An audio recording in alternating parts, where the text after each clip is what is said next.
That's alright, mama. That's alright with you. That's alright, mama. And just any way you do. That's alright. That's alright. That's alright now, mama. Any way you do. Come on, man. Can you feel the pain? Into him now. About this new world. Ain't no train. Papa's got a brand new eye.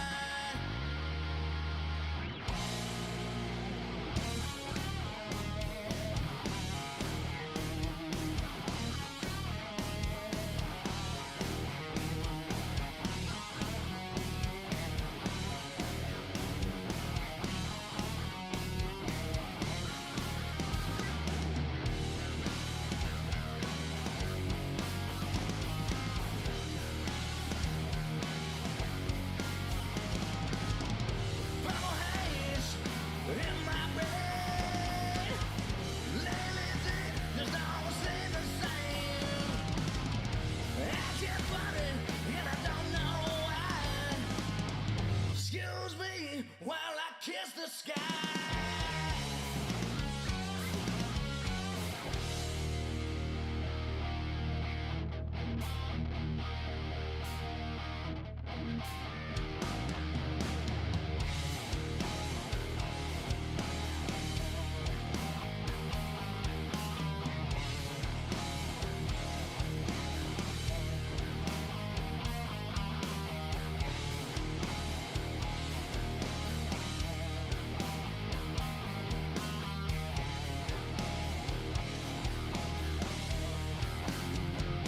And we don't need a lady.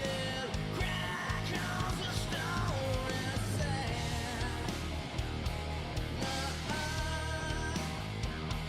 Cause the Rocky Mountain way is better than the way we had.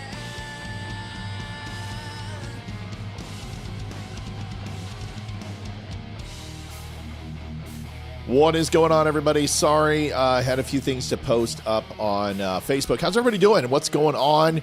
Welcome to the Don't Unfriend Me show. Matthew Spear in the house, running solo. Leroy is not feeling well. So Amy, college, well, not college, but education through real estate. Leroy is down with the sickness.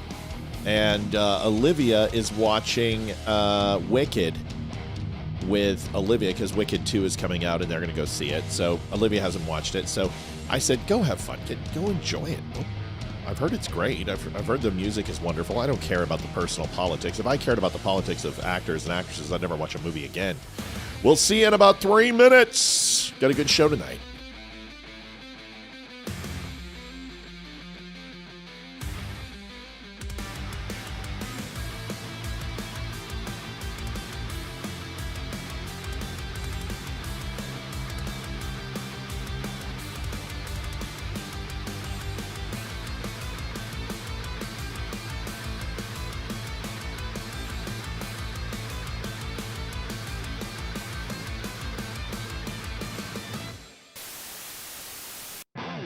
Do you want the truth? Are you tired of being so confused? You feel like you're more fucked up than the lies on the evening news? Well, just step right in. We can talk about it all as friends. And if you want, we can hug and kiss and make up for the party ends. Agree or disagree, just don't unfriend me. 'Cause I'm everything you want. Damn sure what you need. I won't tell no lies. Back up on the facts be true. And if you can't get down with that, you must be somebody's dog.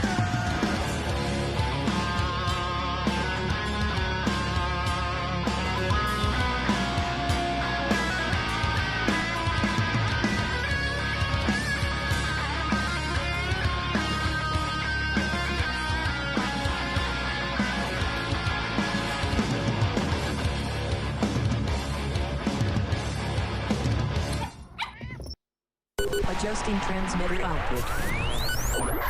This is the Don't Unfriend Me Show with your hosts, Matt, Leroy, Amy, and Olivia. Geopolitics, military analysis, and election coverage. Coming to you live on all major social media channels at The Dumb Show.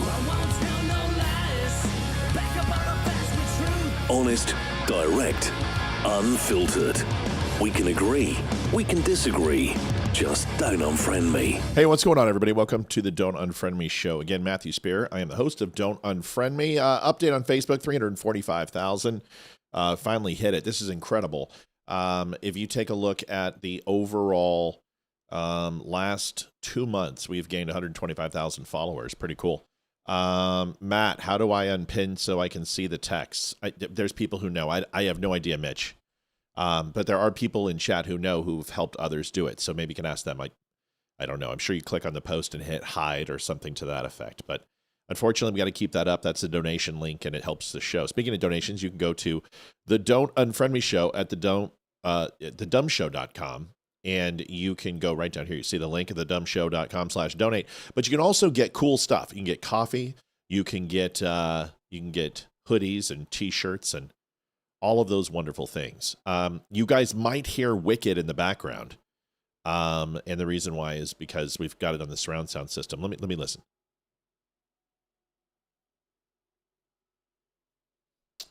Let's find out where they're going to watch it. If they watch it up on the upstairs system, that's going to be loud. If they go downstairs, but Olivia might want to fire since it's a rainy night. So we're going to find out. Let's find out. We'll all do it together. Hello? Hey, stop. Hello?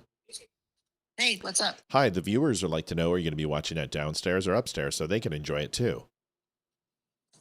We're watching it upstairs. Would you like us to go downstairs? I think by the phone call, you could pretty much deduce that from the call. Got it. We'll be going downstairs. And I will later as well. Looking forward to it. Love you. Love you, bye. Being married's awesome. Very excited. So if you take a look overall Facebook, so I think it's 125,000 in the last 2 months. It's pretty cool. We're pretty excited. Or 150. Because I think we were at like 315. It doesn't matter. It's been a very, very, I mean, we're almost at 500,000, which is insane to me. Is that right? No, we're for almost 400,000. Still, that's insane to me. I mean, the way this goes, if this continues in the next 2 months, we have a very good chance of hitting 1 million. But anyway, 500,000. Jeez, my math is hard. Hope everyone's doing well. So we're going to get right into it tonight. So if you haven't had a chance, remember, we've got hoodies on sale. If you guys are going to do Christmas gifts, we have a great store. Wonderful coffee, books, our shirts, our hoodies, our hats, everything, jackets. It's amazing. Remember, I've got an update Olivia told me to tell you guys. So let's see. Next week, Wednesday, we're going to be off because Ethan has the Christmas concert at his school, which is the middle school that Hayden went to. So I'll be, streaming that. And I might come on right after because it's only like an hour. So anticipate a late show, but we'll also stream the Christmas musical, which is always fun. Then Hayden is starring in Little Women, and that's going to be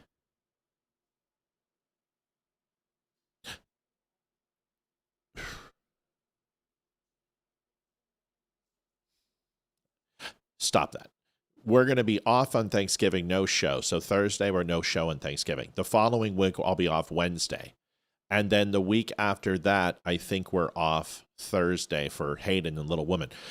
So it's going to be 3 days off. So we're hoping for a huge night tonight and tomorrow. We want to get a huge donation night. So if people were like, I'm going to save for the holidays, want to do it on Thanksgiving, this is the time to help out because we're going to be taking some holiday cheer. But we're going to bring you into it as we always do and give you guys video and everything else. But we're going to get right into the show. So if you haven't had a chance, please like, share, follow, subscribe. Please share this on Twitter. Get it out. And we'll talk about this. So Officer Tatum, this is a person who I usually talk about in a positive light, and I don't think I'm going to go negative on the guy. That's not really what I'm trying to do. I just think it's important to talk about. So let's do a hypothetical. Okay, let's do a hypothetical. Let's say somebody does something that I disagree with, is it my responsibility to go ahead and vet their entire laundry in front of the viewing audience?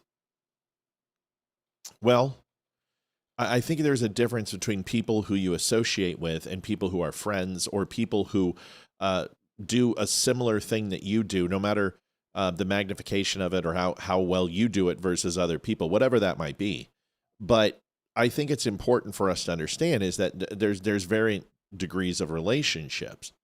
Now, when we were with Wimkin, there were some things that people know that I didn't agree with, and we parted ways, and it was a mutual decision.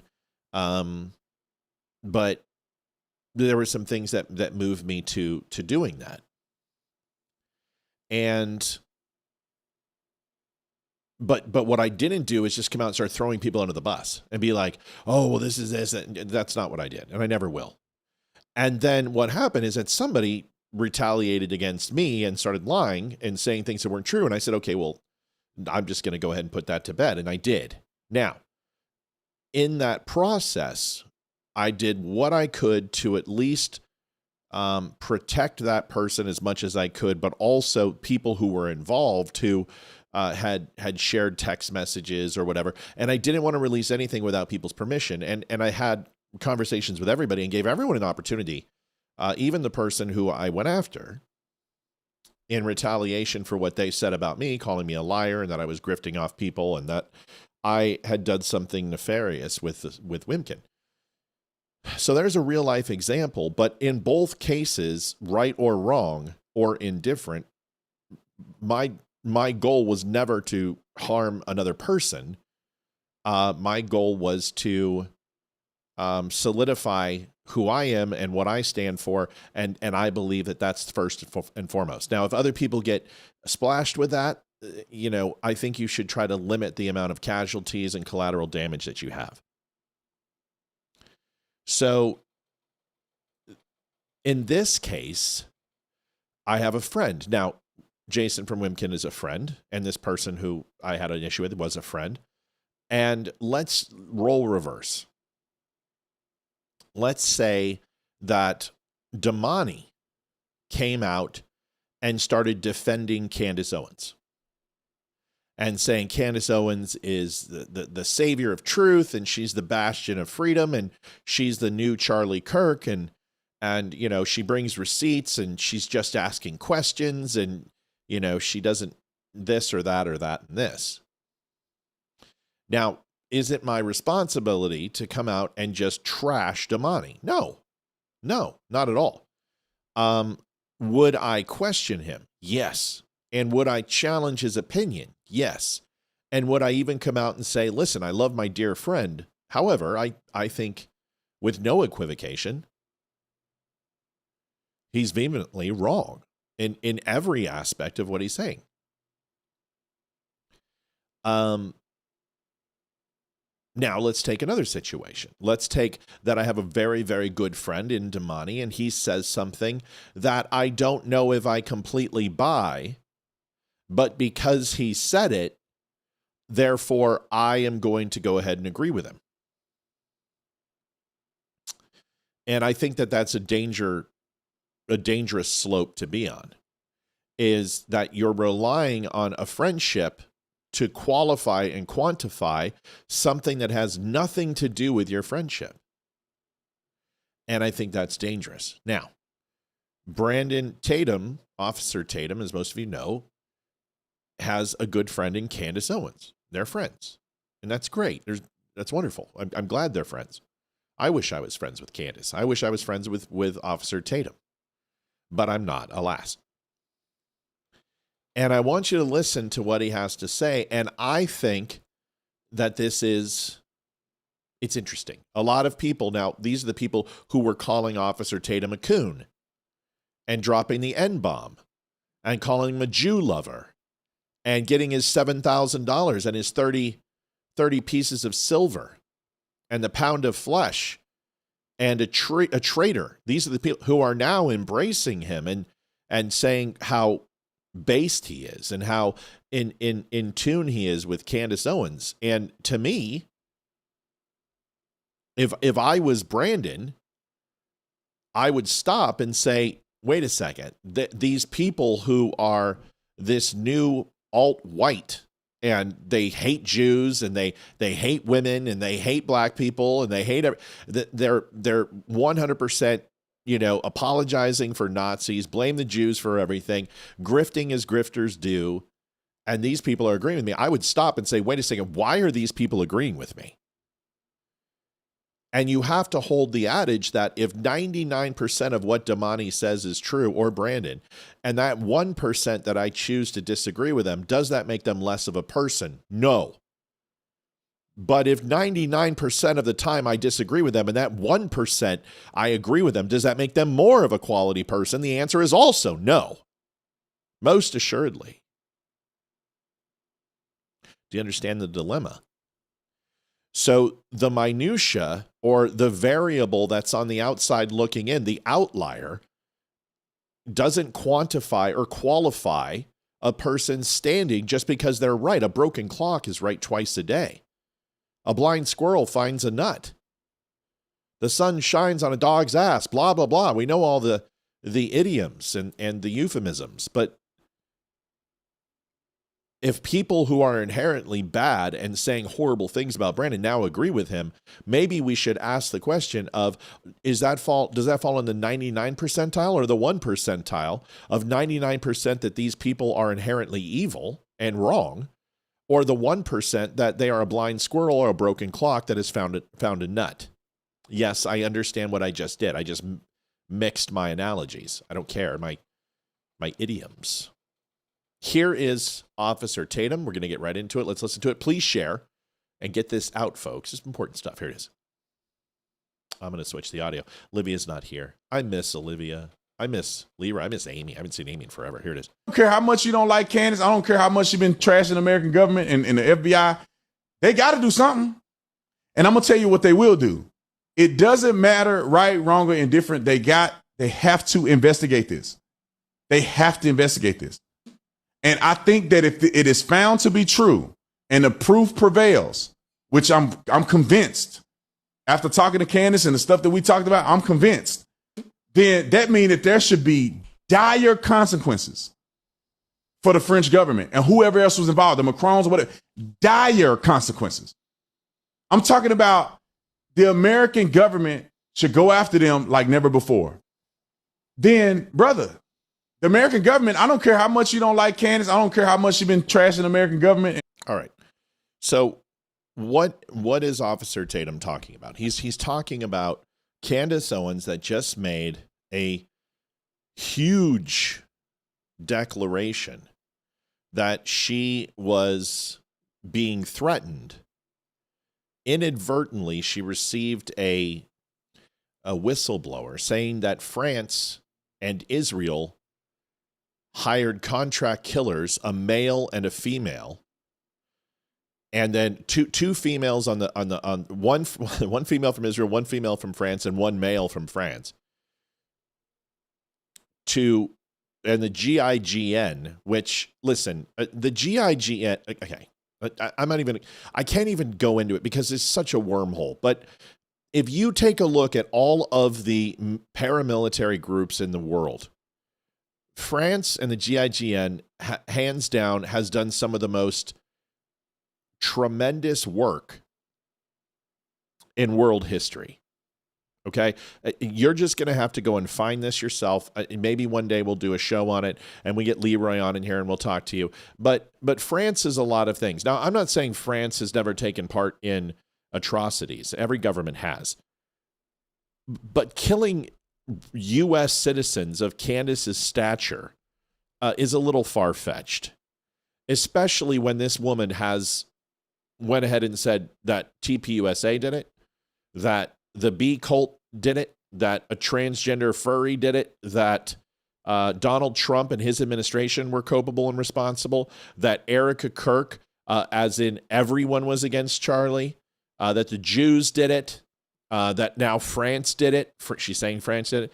And what's interesting is that when this death threat, supposedly this not a death threat, it was a hired assassin, that she went ahead and asked the White House for help. So Trump's a traitor. She called him a traitor earlier in the week. I showed you that video. And now she's asking him for help. I'm shocked that Brandon decided to call Candace and say, I'm going to call my girl Candace. Now, if you have that relationship, that's amazing. And maybe Candace just brought you receipts, but were they receipts that you physically possess? Why hasn't Candace shown these to the world? Well, because first of all, it's not behind a paywall. And second of all, it's not time yet. She wants to get enough people saying that it's false so she can release this whistleblower and say, see, I brought receipts. The thing that Candace does is she creates her own dilemmas. She creates her own problems. And this is what we were talking about a paranoid schizophrenic. She creates her own issues where people are forced to question her because the validity is absolute nonsense. And then she provides a modicum of proof that doesn't. My subwoofers in my house are incredible. It's shaking the entire house. And listen, I knew my surround sound system was good, but I thought there was an earthquake. The entire table was shaking. Anyway, just thought I'd let you know. Here's the thing. She creates her own problems, and here is proof of that. It says in this screen grab, our show will be off the air this week. Well, isn't it usually off the air in Thanksgiving? If you go back and look over the previous years, you'll find that Candace Owens takes off during Thanksgiving, and I would expect her to, as most people would. We won't be doing that except for the day of. But it says our show will be off the air this week. As an update, both the White House and our counterterrorism agencies have confirmed receipt of what I reported publicly. Now, here's the thing. If you notice, what she's saying is, have confirmed receipt. Break the words down. As an update, both the White House and our counterterrorism agencies, which would be the FBI, the CIA, Department of Defense, DOJ, whatever, have confirmed receipt of what I reported publicly. Now, when she says confirmed receipt, it means confirmed that they got the information that she sent. But by using the following sentence in conjunction with the previous sentence, Emmanuel Macron attempted to organize my assassination per a source close to the first couple. So what she's saying is, and she makes it sound like, is the White House, the FBI, the CIA, NSA, everybody else has confirmed that the Macrons tried to kill her. This is the farthest thing from the truth. The White House has admitted no such statement. The FBI, CIA, DOJ, DOD, nobody has said that they've even received receipts from her. This is all complete poppycock. It says, also, I will again state that the French legionnaires were involved in Charlie Kirk's assassination, but they did not act alone. So remember, it was the Egyptians. It was the Jews. It was TPUSA. It was a B cult. It was the FBI. It was Donald Trump. And now it's the French government, the French legionnaires. Why? Well, I'll tell you why. She believes because she uncovered something about MK Ultra, which she couldn't even define what MK Ultra was. I'll show you that video if you want to see it. And a complete, just ridiculous notion. And she was getting too close. So they killed Charlie Kirk in order to throw her off the trail. This person is absolutely insane. For all you who doubted my claims, you can now look to the President of the United States and our intelligence communities to issue a statement to confirm whether I am telling the truth. Telling the truth about what? That you sent in receipts, that you sent in a message to the FBI, said people are threatening to kill me. Guess what? I've sent the death threats that I've received into the FBI. I've received no confirmation. And I'm a citizen just like you. And if you know anything about the FBI, is that they really don't care what your status is. They take things seriously. But a death threat isn't going to be handled by the Federal Bureau of Investigation, no matter how prominent you are, unless it has to do with national security. So by her claiming, oh, well, the French people want to kill me, they're also suing you. So let me get this straight. The people who are suing you for defamation because you've lied and said that the man's wife has a dick and that she killed her sister in order to take over her identity as a transgender man. This is what you've said. And completely denied who they are. And she has said that I will give you proof. I'll give you photos of me pregnant. I'll give you photos of me in a bathing suit. I will whatever. And now has incontrovertible evidence that she is indeed a woman with her birth certificate, family photos, and everything else, which means that she's willing to do a blood test and discovery to prove she's a woman. And those people are suing you.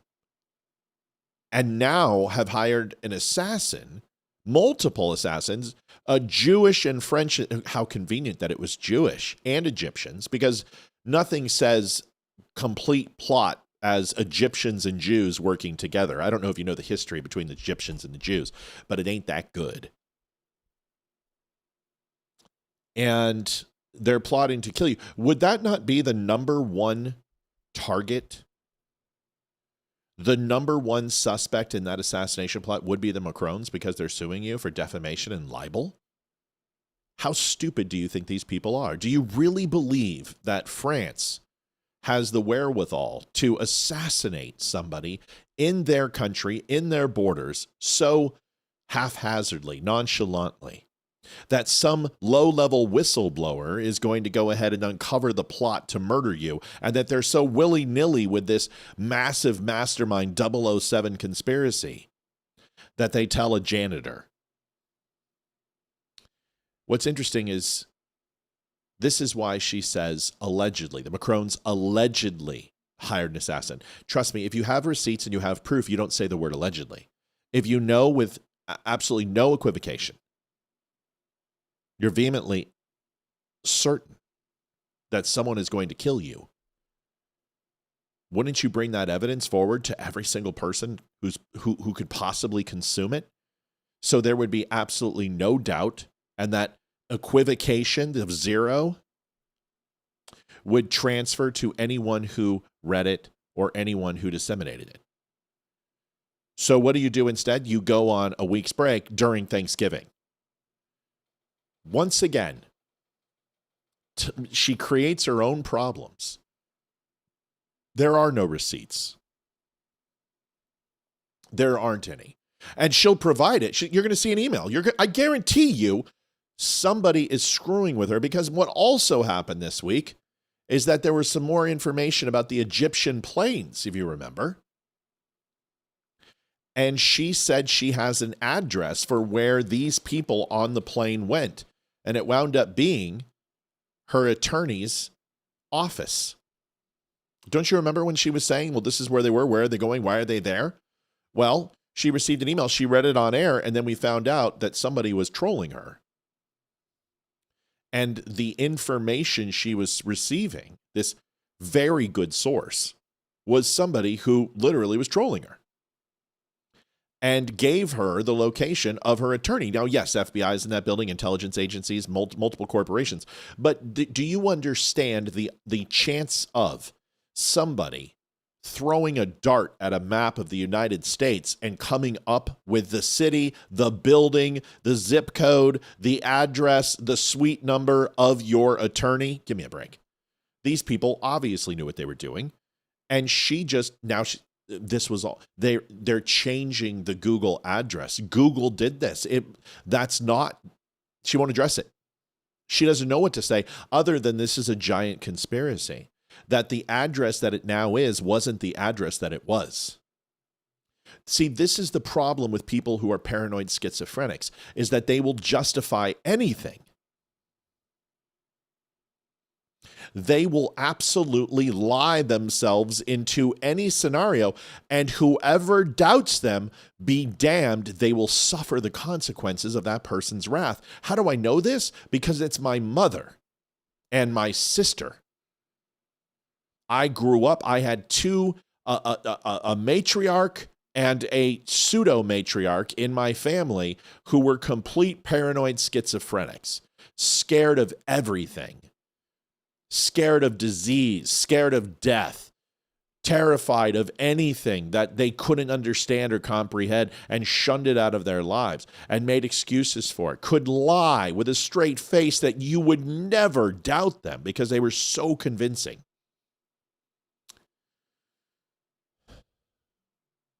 Candace's receipts are simply somebody opened up an email or somebody sent her a letter. And how do you know this? Because it's really simple. Because she puts it behind a paywall. She puts it behind her book club.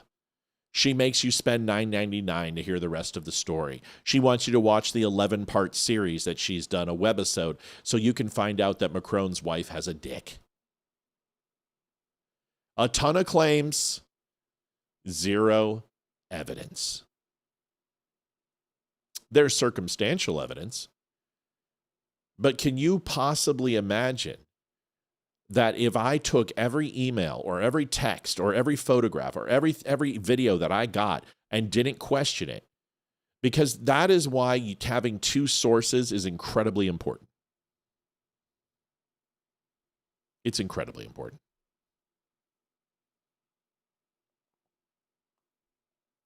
To some people. So when I see Officer Tatum, I think, and I'd love to have him on. Somebody reached out to him last night. I think it was JD. I don't remember who did it. And said, hey, Matt would love to have you on. I'd love to have him on. I would just ask him a question. Bro, is your friendship clouding your judgment? Because I know if it was Damani, I'd want to believe him. And the first thing I would want to do is defend him. Here's a perfect example. I wish Barry Morgenstein was on right now. By the way, folks, donations. If you haven't had a chance, please do. We're looking to, we're having a tough night already. It's 30 minutes in and we're at zero. But if you look at Barry Morgenstein, when the New Jersey Best of New Jersey podcast decided to go ahead and trash him and cancel his book club because of his personal views and political views, was the first thing I did attack them? No. I researched. I found out how many Jewish businesses they actually supported, how many Jewish restaurants, how many Jewish bakeries, how many synagogues did they rate, how many cultural museums did they curtail a rating for, how many prominent people did they have on their podcast of Jewish descent, and I found nothing. Zero, zilch, nada. I then asked him to send me the email that they sent and the text string, and he did. And then I confirmed it. Then I ran a search on the person who is the owner and operator and head host, and I did a research piece on him. And that took me about 30 minutes. And once I was convinced that everything was authentic, I laid waste to that person. Yeah. Mallory makes a good point. She says, can you give me a good reason I should care if Miss Macron has a dick? We don't care that Michelle does. That's funny. Joseph, didn't a judge just drop the charge of those stealing millions from Medicaid? Well, that's a whole nother conversation we'll have to talk about.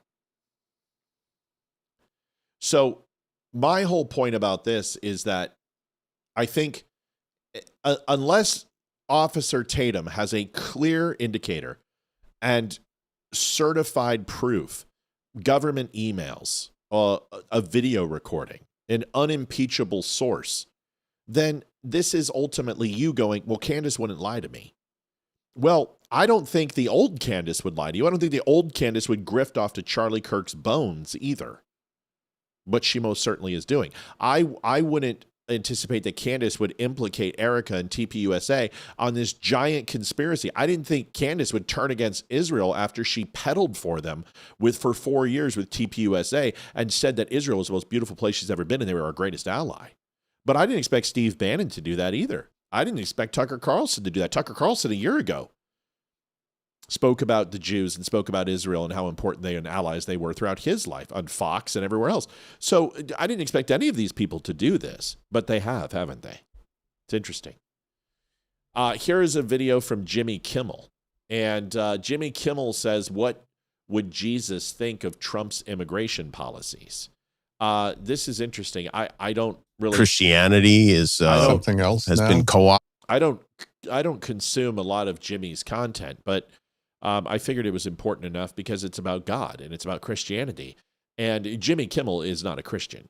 Jimmy Kimmel certainly will use, isn't it always funny that the people who criticize Christianity and the people who are Christian are usually not Christian themselves? Bill Maher is a perfect example of this. Jimmy Kimmel is a perfect example. It's pretty much everyone on the left does this, especially when you bring up the moral argument that abortion is wrong, it's murder, and it's against God's law. But they'll immediately, oh, well, is it Christian to have a 12-year-old get pregnant? Yes, but is it really Christian to make a disingenuous comment and go ahead and pretend that 12-year-olds are getting pregnant en masse, where you have to kill 67 million babies to go ahead and quantify and justify the 10,000 that get pregnant when they're 12? So this is usually what happens. Here's Jimmy Kimmel. I want you to listen to this, and then we'll come back and dissect it. Folks, if you haven't had a chance, thedumbshow.com/donate.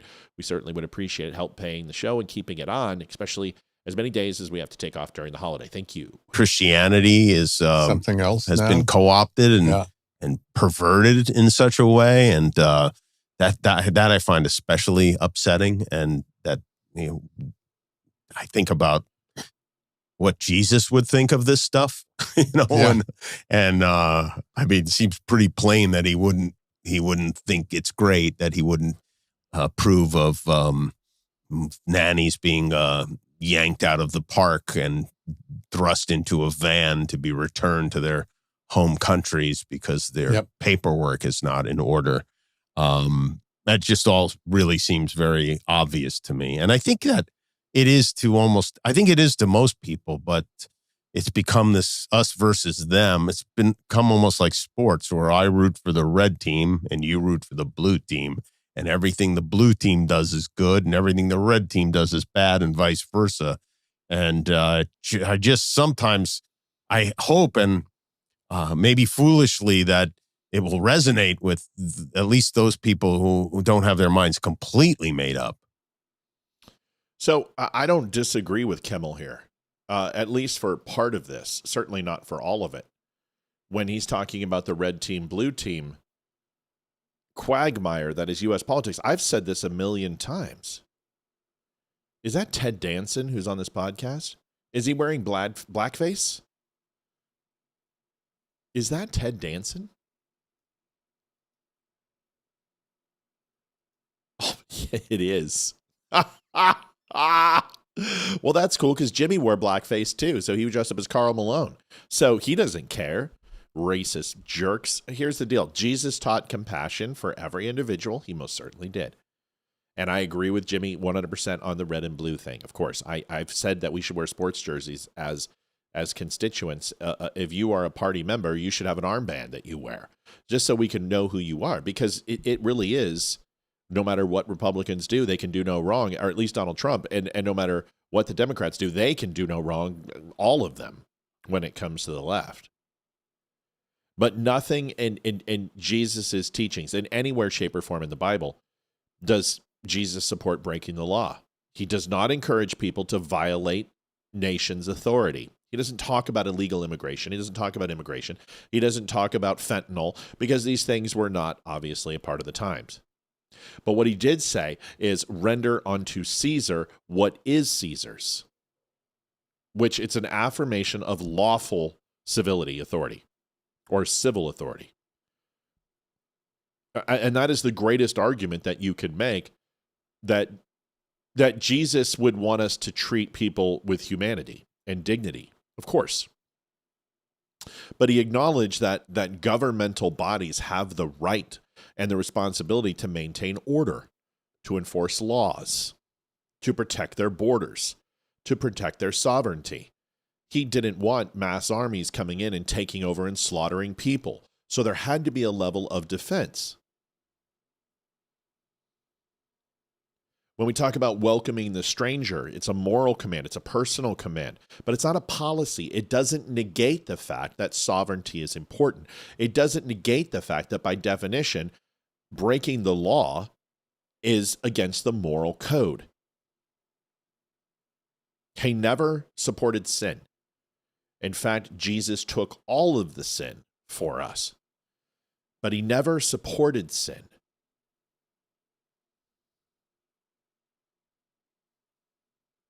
So when Jimmy Kimmel makes this argument, he makes it from a one of somebody who doesn't truly know or understand God, and I don't either.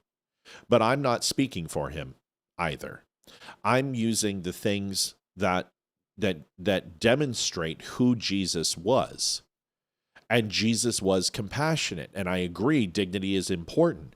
But he never, ever condoned lawlessness and sin. And when you break a country's sovereignty and its laws, there are repercussions for this. With God, from a biblical sense and from a moral and legal sense here on terra firma. So once again, Jimmy Kimmel, like most, used the Bible and used God and used Christianity for a clever quip. But when you probe or you peel back the proverbial onion, what you get is just something that stinks and ultimately makes you cry because it has no real substance or value. There's other people who do this in the industry. Candace Owens is one of them. Jimmy Kimmel is very good at painting surface level pictures, but when you actually dive into his breadth of knowledge, it's not as extensive as he leads on, which leaves me wanting more often than not. Ted Cruz was at a TPUSA event, and this TPUSA event was interesting. And I saw this and I'm like, God, this looks familiar. Where is this from? And when was this from, more importantly, because I've got the where. But what I also was thinking was this phone sucks. Whoever's recording. And then I started to look at the attire of the room and I looked at the ambiance and I said, this seems like a decade ago. So people are circulating this video, and I want to let you know that it's a lie. Nobody at a recent TPUSA booed Ted Cruz. Why would they, though? Well, because you would have to assume it would have to be something about Israel, because everything on Twitter is Israel.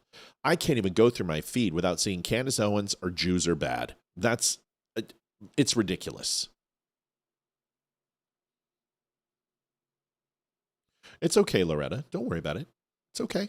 It doesn't bother me. Listen, people are saving for Thanksgiving. This is the holiday time. They got to sit and pinch their pennies. I'm not worried about that. If we don't make $1 tonight, we don't make $1 tonight. I'm more worried about if we are, then that means people are hurting, and that bothers me. That scares me. You know what I mean? So, Mallory, that was from last night. So we're at 0.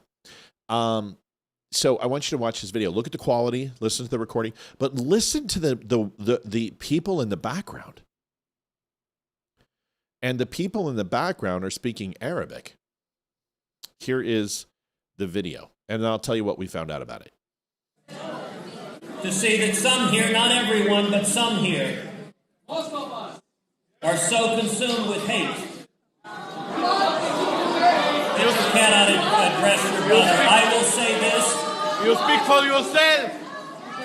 If you will not stand with Israel and the Jews, no, then I will not stand with you. Thank you, and God bless you.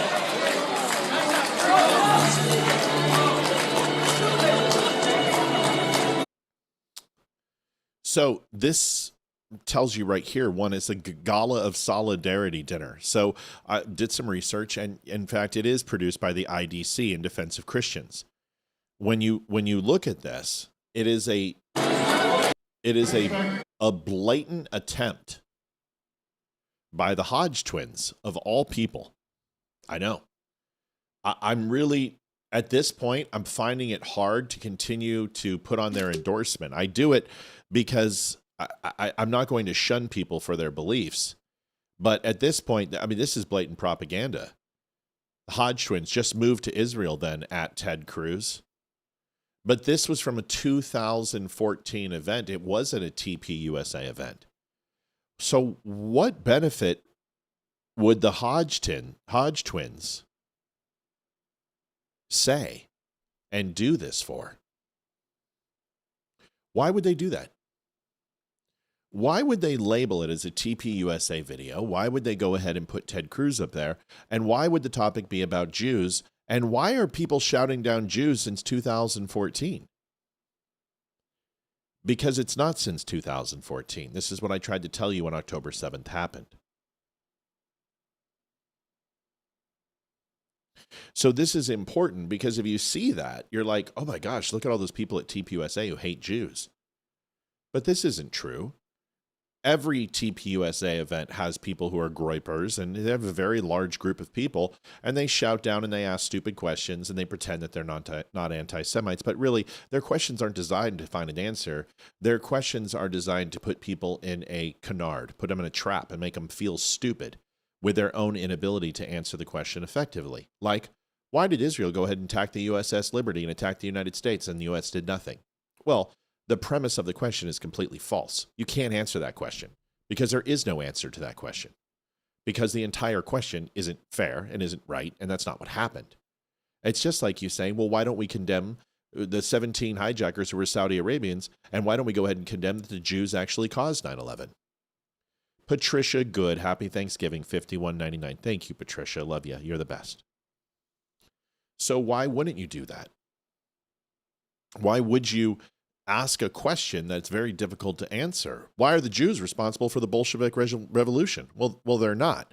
So you're saying that there weren't Jews responsible for the Bolshevik Revolution? No, there were. But there were also Greeks. And there were also Romans. And there were also Russians. And there were also... That doesn't matter. The fact that there were Jews involved at all, immediately the Jews are responsible. Just like, why don't we worry about all the other countries that invest in the United States, which would be every single country in the world, influences Washington, D.C. with money. These are foreign influences. And FARA, you have to be registered. But AIPAC is actually a U.S.-based political action committee.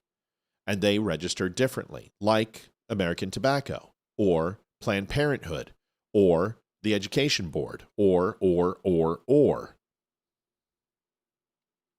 But when you have a group full of Muslims at the IDC who oppose Jews, you're going to have people who say, boo. And good for Ted Cruz in 2014 that says, if you're not going to stand with Israel, I'm not going to stand with you. When we say, who's America's greatest ally? You know, all the people who hate Jews talk about this, and they always do this. America's greatest ally. Who is then? Somebody help me understand who America's greatest ally is. Is it England? Is it Canada? Is it Mexico? Tommy Cawthon, $10. Thank you, Tommy. Appreciate you very much. Happy Thanksgiving to you. Come on, dummies. Let's all try to help out a little. We can do it. Appreciate you. So who is it? Who is it? It's very hard for you. Is it Poland? Is it Sweden? Is it Japan? Germany? France? Let me ask you a question. If someone attacked the German airbase, who do you think would respond first, the Jews or Germany? Rhonda Edwards donated $10. Happy Thanksgiving. Thank you, Rhonda. Happy Thanksgiving to you. If somebody attacked the Israeli airbase in Germany, the American airbase in Germany, Ramstein, who would respond first, Germany or the Jews? I will tell you that the answer is twofold. Militarily, the Germans would. But from an intelligence apparatus, the Jews would. MI6 would. The KRK would get involved. And the reason why is simple. Bobby Richardson, donated $51.99. Happy early Turkey Day. Love you all. Thank you, Bob. We love you too. The Jews would respond. When 9/11 happened, did the Jews respond? Yes. From an intelligence aspect. A lot of people say, well, why didn't they get involved in the first Gulf War? Why didn't they get involved in the second Gulf War? Well, just because they were launching Scuds into Tel Aviv, it wasn't just Iraq going and doing that. They were also impacting Kuwait. They had also just got done with the Iran-Iraq war, and they were also poking Saudi Arabia. Iraq was making an absolute mess of the Middle East. So saying we went in just for the Jews is a complete misnomer. Loretta Lewis, $10.60, wishing everyone a happy Thanksgiving. Thank you, Loretta.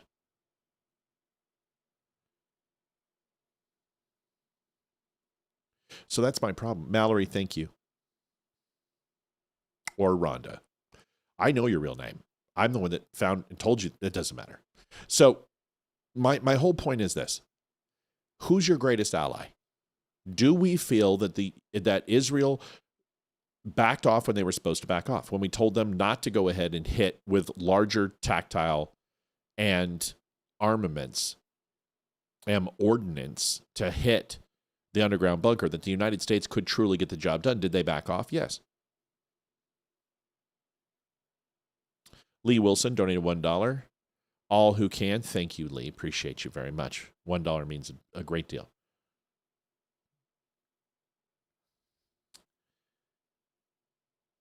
When you look at England, you look at France, you look at Germany, you look at Poland, you look at Austria, you look at Sweden, Norway, Finland, Denmark, you look at Ireland, Scotland, Australia, Greece, Japan, South Korea. You look at the Philippines. You look at Kuala Lumpur. You look at Saudi Arabia. Barbara Alexander, $21.10. Thank you, Barbara. But you look at, very, very much. Happy Thanksgiving. You look at all of these countries. Every single one of them, Qatar, doesn't matter. Every single one of these have spoken out about the United States in negative fashion multiple times. The Iraq and Afghanistan war were absolutely condemned by most of the free world. Who is the one that didn't? Israel. Now, a lot of people say, well, we give a ton of money to these countries. Yes, we do, because America is one of the greatest things that we can provide is currency and cash. Now, you might say, well, wait a second, you can print that out to your heart's content, but as plastics and aluminum and manufacturing was so huge for us in World War II, that ultimately saved the world from the access of evil. Money and military might is what's doing it now.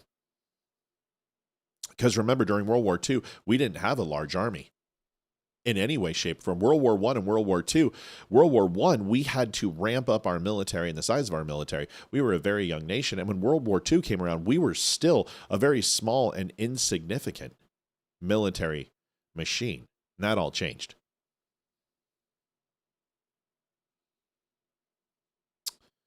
But is Israel our greatest ally? I don't know if there's such a thing. So I guess you have to ask yourself the question, who is and who are our allies? And when you say it that way, well, then there's several. But those can change at any given Sunday. Let's take a look at England. Well, we had to fight for our independence against England. Okay, so there's ally and enemy. Well, how about Japan? Well, Japan attacked U.S. soil with Pearl Harbor, the enemy and ally. All right, what about the Germans? Well, Germans are our ally right now. Snow Merkel loves us again, and Donald Trump's in there, and everything's good with the Germans, right? Well, we know what happened in World War II and World War I. Russians were our ally at one point, surprisingly enough, and then they were our enemy. They were the lesser of two evils. Well, surely South Korea has always been an ally. Yeah, they have, until they aren't. And this is what we need to understand. But there are countries where we've never had conflict with until we do. Now, do I foresee the United States and Israel having an open conflict? Never.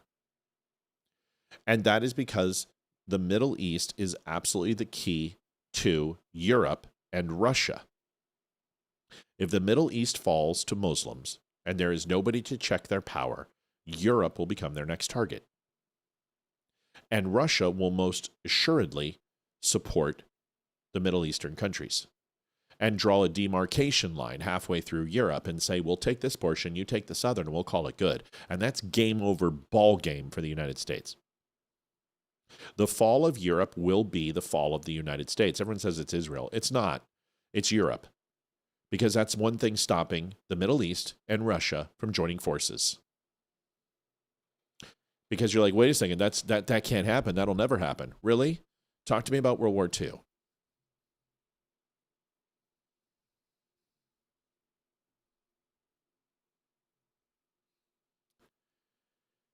Wars make strange bedfellows. And if you think that the United States is not purposely trying to poke Venezuela and not bring South America into the fold of the United States and Greenland and Canada, the United States has de facto stuck its flag in northern and southern hemisphere of the United States when it comes to the Americas and said, we are the leader of these continents. You are here because of us. You will remain here because of our will. Join us or face the consequence. If you think Russia and the Middle East don't want to do the same thing to the other half of the world, they do, because they wanted to do it in World War II. This is why the Russians invaded into Japan right after we dropped the nukes.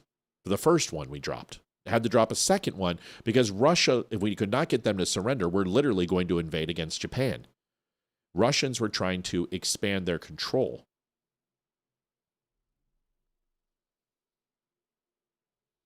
This is nothing new. So when we ask the question, who's our greatest ally? I don't think there's an answer to that question. On a long enough scale, nobody is. Long enough timeline, nobody's our ally, greatest ally. But who are the allies of the United States that we can put the most faith in right now? Well, Israel has to be on the top of the list. Has to at least be in the top 3. Because soon England and France and Germany aren't going to be there anymore. Then who is it? Well, it's going to be Japan. Our best ally, our strongest ally, more important than anything else, is Japan. Because Japan stops China from taking Australia and taking Malaysia and Sumatra and Sri Lanka. And then literally taking the entire east side of Africa. Taking India, taking the Indian Ocean, taking the Red Sea. Strategically, Japan is what stops that from taking place. And that would be far more devastating than Europe falling, at least from a military and strategy standpoint. Economically, Europe falling is going to kill us all.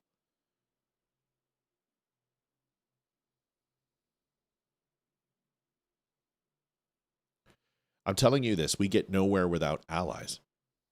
And if the United States surrenders and becomes America only, I promise you it'll be the downfall of the United States of America. Because it almost was in World War II. We were this close speaking Japanese and German and having the center of America speak a mixture of Jap-Erman. If you guys haven't seen The Man in High Castle, you really need to watch it. It's a fantastic show. And I'd recommend you do it. And it's one of my favorite shows of all time because it's got that 12 Monkeys feel to it, that Terry Gilliam style, very dirty and gritty, but so good. The acting is impeccable. The characters are great. In fact, I need to watch that.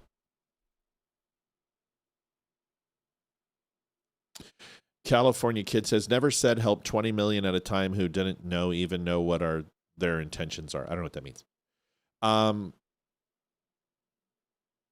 Where does North Korea land in this? Who cares? North Korea can't stop killing its own people. North Korea isn't a threat.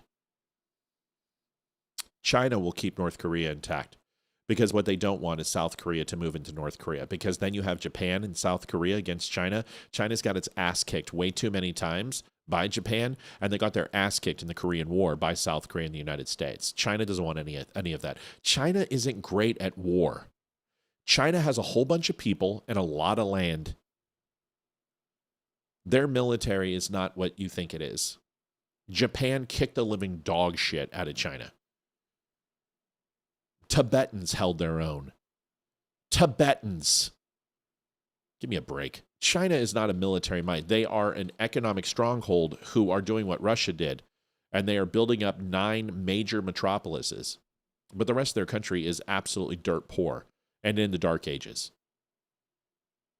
They have no energy solutions. They rely on Russia for everything.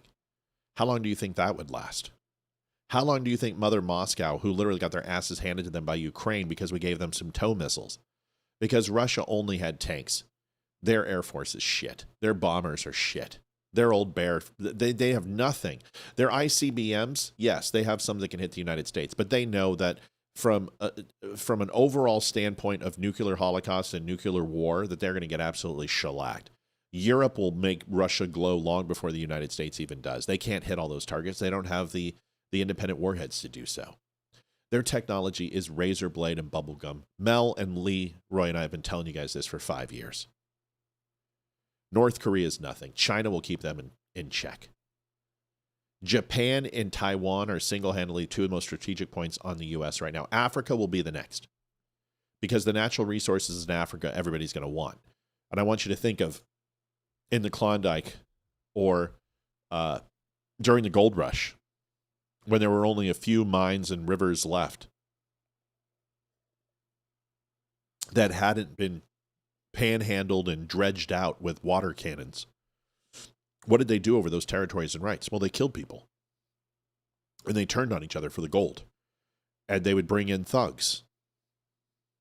They would hire barely posses, as in the Pinkertons or other mercenary-style groups, to go in and wipe out towns and kill people there who had the natural rights to that land. Well, if we think that Africa isn't the natural choice for everybody in 30 years, it will be. And if we keep consuming it the way we're consuming with these natural resources and minerals to build AI, build servers, to build cooling plants and everything else that we have to do to make this work, the more technological that we get, and we depend upon electricity and depend upon circuitry to go ahead and survive, the more that these rare earth minerals will be absolutely crucial for the survival of everyone on this planet. And when that takes place, Africa will be the target, because it is the most abundant and rich. Why do you think Russia wants in Ukraine, guys? It's the only place that they can actually get this stuff without literally having to give away their entire energy supply to get rare earth minerals, because Ukraine is extremely vast in rare earth minerals. A lot of people say, well, it's because Vladimir Putin wants to expand the Iron Curtain. No, he doesn't. He doesn't want to protect 700 miles of his border. UN is knocking on the door. But more importantly, if he's going to do it and he's going to stay relative and he's going to stay relevant, he's got to go in there and take over Ukraine. He needs fresh water and he needs natural minerals. Ukraine has both. Plus, they also do a shitload of wheat.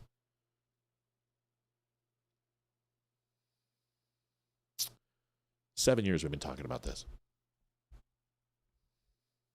Folks, got to take a quick break. We've got a lot of people on. It's good to see. 156, right where we want to be on goal. We're halfway there. Reminds me of Bon Jovi. Whoa, we're halfway there. I don't want people to leave, so I'm not going to sing. Be right back. Quick commercial. Pee break. Go pee. Go do what you got to do. Don't leave. You don't have to leave the show. Just set it on the living room table, kitchen counter. Go pee. Come back. You don't need to leave the show. If you haven't liked the show, which judging by the amount of likes that we have, it's 70. That's ridiculous. We've got 146 in pop right now. Another 50 on 2 other channels. Throw some likes on there, will you, when you get back? Go pee. See you in a few minutes. Adjusting transmitter output. Wrong one. Hi, I'm Olivia Spear, host of The Dumb Show. For 3.5 years, we never asked for donations. But after Facebook demonetized us for speaking the truth, we've had to turn to the one thing big tech can't cancel: you. I'm Hayden, Matt and Olivia's daughter. This show's never chased sponsors or sold out. We've built something honest, and it's thanks to you. I'm Ethan, their son. Every share, every dollar, every message, you're the reason we can keep calling out the BS and bringing color back to the world going gray. If you want to help, we take PayPal, Venmo, or snail mail. You can send it to P.O. Box 2, Round Hill, Virginia 20142. Can't donate? No problem. Just share the show with someone who needs to hear it. Thanks for helping us stay loud, proud, and completely uncensored. You can donate at thedumbshow.com/donate. You know what happens when you turn the dial harder? You can make a harder grimace. The harder you grimace, the more effective it is. You tighten it so frickin' I can't do it. I can't untighten That's it. what she said. That's what she's. Oof. Oof. Coming in with it. Pounded. Pounded. Pound. Child Good is for you. 15. Ethan, you look like a hippie. Totally tubular. You know this is recording, right? Okay, let's go. Smile. Donate. Don't start with me. Donations. Every time you don't smile, I'm gonna punch you in the ribs. Donations. Take one. Scene one. Ready. Set. Ethan. Break. Ready. Don't screw it up. Okay. Ethan, don't mess this up. Ready. Set. Action. No. Whoa. Director calls action, not some stupid toddler. But we've built something. There's no but there. Why do you've been doing this since you were 2 years old? Try it again. Just share the show with someone who needs to hear it. He's so much better than you at everything. Better at Hayden, he's just like, even, it's just, go ahead, Hayden. Thanks for helping us stay loud, proud, and completely uncensored. That's a wrap. Well done, Spear family. I bet we make no money. But I'm gonna owe them money without. Hayden, do your thing again. Oh, yeah, cut it. Baby shark, doo doo doo doo doo. Yes, thank you so much for your support. Appreciate it very, very much. Welcome back, Don't Unfriend Me Show, second half of the show. It is 8 o'clock. If you have not had a chance, please stop by the Don't Unfriend Me Show, thedumbshow.com. Pick yourself up some shirts, some hats, some coffee, all that. We have some great merchandise. We're coming out with a Christmas sweater here shortly. We should launch on December 1st, along with some new holiday merchandise. You should have till about the 10th to make sure, the 11th, to order. If you do that by then, you'll make sure you get that under the Christmas tree. But we have some great stuff over there. Go take a look, including the Die Hard shirt, which is awesome. Kash Patel had an interview with Catherine Herridge, and I want you to listen to this. And a lot of people are like, oh, this creates more. Mr. Hollandays, 4332, on behalf of all the dummies out there, love you guys. Thank you, Maddie. Appreciate you very much. $200 flat. Matt always likes to round us even. We appreciate that. I'm OCD myself, and if I was donating to myself, I most assuredly would even out the number. So here's Catherine Herridge and Kash Patel. I want to get your thoughts on this. Tell me what you think. You guys can call in, too, if you haven't had the chance to call into the show before. We don't bite hard. You can do that by calling 276-200-2105. We would appreciate it if you have a question or a comment or something like that. Would love to hear from you. Please just give us a little ringy-dingy, and we'll put you on the show. Here is Catherine Herridge and Kash Patel. Tell me what you think of this. A lot of people are saying, oh, this is what... It doesn't matter what Kash Patel could come out and say, listen, we literally have the I don't even know. What was it, the Lindbergh baby? Is that what it was? What was the kidnapping? Was it Lindbergh? Yeah, the Charles Lindbergh family. Lindbergh kidnapping of the child. Right. We have the Jimmy Hoffa evidence. We've got the secret files from Lee Harvey Oswald. We have the Area 51 Roswell cover-up evidence. And you could put that out. It doesn't matter. People would be like, oh, this is bullshit. Vanessa Tabachek is a good name. Czechoslovakian, I believe. Vanessa Tabachek. Not just because it says Czech, but I do believe it's Czechoslovakian. Or former Czechoslovakia. Maybe it's Yugoslavia. Maybe it's Hungary. Maybe it's Turkey. I don't know. Turkian. I don't even know what that proper... Whatever. Going off on a tangent. Here is Catherine Herridge and Kash Patel. Take a listen. Tell me what you think. On the Charlie Kirk assassination investigation, you testified recently that more than 20 people were on the Discord chat related to the suspect, Tyler Robinson. Mm-hmm. Have you spoken to those people? Is it now a larger universe of 20 people? Well, so with the Charlie case, it's a matter that is being led by the state authorities in Utah because it is a homicide investigation that is being prosecuted by the state. So us as the FBI are partners and part of that prosecution team. We're not the lead, and it's very much ongoing. So there is a lot of legal process being doled out, and we are committed to issuing every piece of legal process and search warrant that we can to talk to absolutely everyone and anyone who had anything to do with the assassination of my friend. And we're going to continue to do that and also honor the prosecutor's wishes in how we do that and what we release publicly. Respecting that it is an ongoing investigation, is there any evidence of foreign involvement? Is there any evidence that Tyler Robinson had help? Again, that will be spoken through by the prosecutors. If I, as the FBI director, commented on that right now in any way, shape, or form, that would hurt their case. And the worst thing that can happen is the individual who's charged and has his day in court down the road is if we, the FBI, or another law enforcement agency improperly commented on evidence and gave the defense an unfair advantage during the trial. Wow. We are seeing YouTube grow. YouTube's incredible. It's ready to surpass Facebook. We're up to 8,000 followers now on YouTube. I know that doesn't seem like a lot, but considering that they banned us and shut us down, Olivia did a lot of work to get that to take off, and it seems to be doing great. So we thank you so much. Imagine if we weren't throttled on Facebook. With 8,000 people, we have 62 on Facebook right now. It's so insulting how much effort we put into Facebook and how much little return we get. So you guys sharing it on YouTube makes a difference. And sharing it on Facebook and liking. And I noticed that you guys did do that. We're up to 80 though, but with as many people as we have, we should be at 100 likes, and that helps.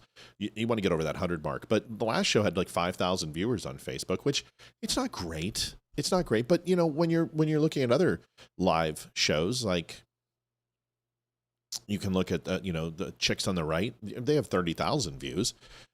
It's just a matter of consistency and growing. But moving on, Kash Patel. It's interesting because it doesn't matter what Kash Patel says. It doesn't matter at all.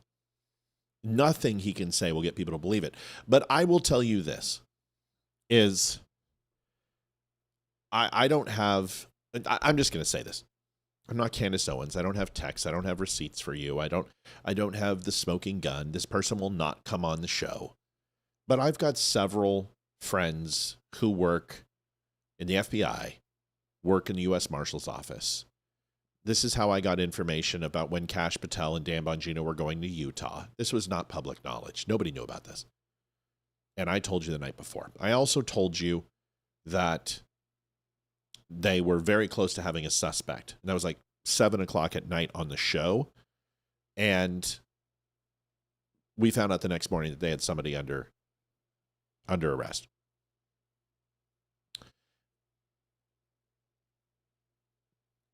Erica Kirk and TPUSA are doing everything they can, including the prosecution, to make sure that this is a public trial. Because this very much has the key indicators of being a conspiracy 50 years from now. And it's everything that you would anticipate why. And this is what happens with conspiracy theory. And I want you to go back and look to the Lahaina fire, look at the Baltimore bridge collapse with the ship that hit, look at Ukraine, look at the election, look at J6, look at COVID. Everything has a conspiracy attached to it now. Because the reason why is because there's a lack of evidence. And when there's a lack of evidence because you're not privy to it, or you have no reason to have it, or no responsibility, and no one's under any obligation to give it to you. That's what the Freedom of Information Act is for. You want to make a FOIA request, you can do that. And whether you get that or not, or it's denied, is not up to me or anyone else that are in the purview of being constituents. It's usually people upon high in Washington. Kash Patel said everything correct. It's not the FBI that's leading this investigation. They are there to assist from a forensic standpoint, from evidence standpoint, from using all the tools that they have that the local state government doesn't have. But Utah is more than capable of investigating this from a statewide standpoint. And an international standpoint, it'll be investigated by multiple agencies, including the FBI. So when Kash Patel says, hey, I can't really talk about it, because he can't, because they're working towards having an open trial. And the reason why they want an open trial is because it's my understanding, and I'm giving you information that I have heard. You can't call this anecdotal, but you can certainly call this a mutual exchange of ideas from people who have influence in these agencies, who work with people, and this is the scuttlebutt around the water cooler, if you could say that, is that there is a orgy of evidence against Tyler Robinson. We are talking from a forensic standpoint, from a DNA standpoint, from an electronic fingerprint standpoint, from a financial standpoint, from audio conversations, social media standpoint, from written documentation by Tyler Robertson, from anecdotal he said, she said, hearsay from one person to another, photographic evidence. There is such an orgy of evidence that there is absolutely no doubt, from the prosecution to Utah State Police to the other agencies that are involved, the interagencies that are cooperating in this investigation, that Tyler Robinson most assuredly is the killer. Period. Plain and simple. Full stop. Full stop. And they believe that they will be able to prove this with no equivocation, beyond any reasonable doubt, that he is guilty. Now, as far as any other parties, as far as any other assisted government, I can't answer any of those things, because honestly, that is not even in the purview of this investigation.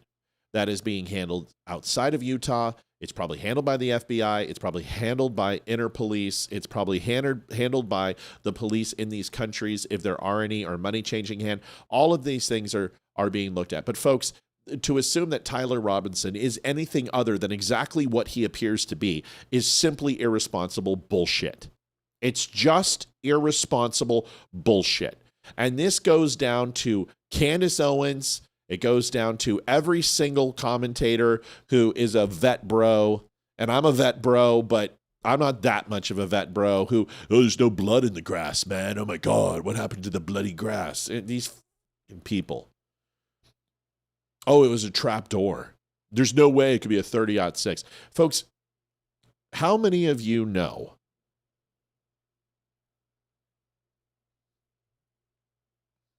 this is insanity? People say, oh, it can't be a 30-06. There's no way. Go look up the Martin Luther King assassination. Look at the ballistics evidence on the MLK assassination. Look where he was shot, and then come back and get in touch with me. Find out what round was used. Find out where. Mel Lowe, 103.48. Thank you, Mel. We love you. Screwing up Mr. Holiday's perfect number. Such a cool person. Thank you. Happy Thanksgiving, my gay North Dakotan. Find out what Martin Luther King was shot with. What type of rifle? What type of round was it? Where was he shot? What happened to the round? Did it blow his head clean off? Did it remove his entire face? Like everyone's saying? People keep saying hunters know that a 308 would never, ever not go clean through. Bullshit. Every hunter that I know who has had more than just a few frequent encounters with wildlife, but who hunt religiously, hit quota on duck, hit quota on quail, hit quota on geese, hit quota on deer, hit quota on boar, hit quota on bear, hit quota on moose. Go to Africa because they've already achieved the quota that they had here in the United States, which would be my uncle, will tell you that most assuredly a 30-06 does not always go through. It's just not true. Because the variability in ballistics is there would be no reason to have a ballistics team if a bullet acted the exact same way every single time it was shot.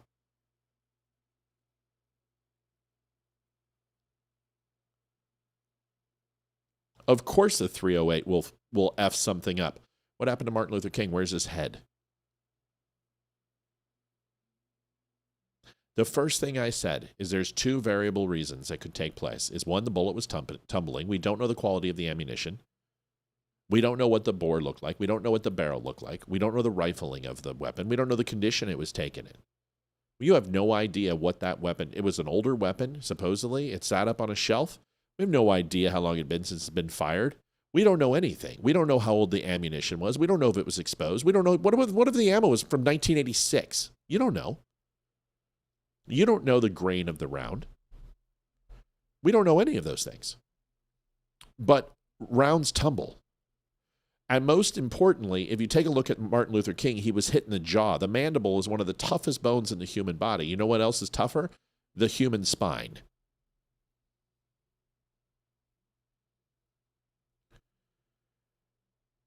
Take a look at what happened. They're all 30 caliber rounds, big rounds. The size of the round isn't the most important thing. The speed of the round is also extremely important. The composition of the round is also important. You could throw a hollow point at something at 2,000 miles an hour, and it's not going to have even remotely the same damage footprint as a full metal jacket going 2,000 miles an hour. It doesn't matter what the round is. There are a lot of different variables, but most importantly, with Martin Luther King, it hit his jawbone and then whatever, you know what I'm saying? Whatever. Went directly down into his neck and chest cavity. His face wasn't blown off. The bullet fragmented. Same thing happened to Charlie Kirk. We know this because we didn't see an exit wound from any of those shots that they took. And you saw the cavitation inside the body. I showed you his neck and his face and his head swell from the amount of blood that did not escape and the pressure wave. You saw what happened. Why won't you believe the video? Why won't you believe the video? Because if it went through him, there would be arterial spray all behind him. And it would have been disgusting. It would have been, if you thought what was bad, instead you saw massive pressure come up and then literally excavate out the entry wound.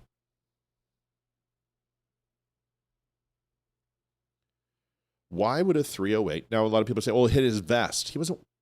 There's no indication he was wearing a vest. The only thing you saw was the pinup of his lapel mic, which does that. You've seen me wear a lapel mic. It pins up my shirt.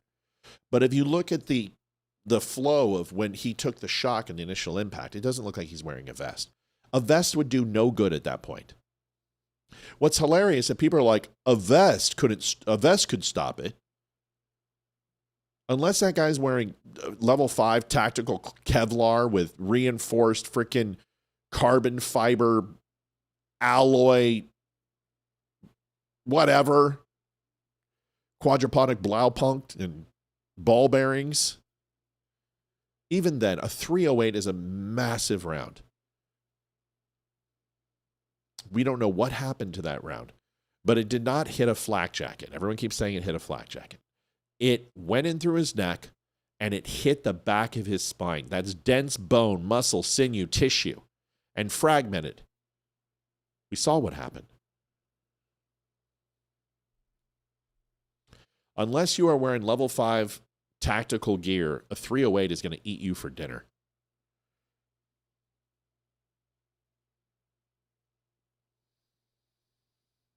But for those that say a 30-06, there is no way that a 30-06 did that.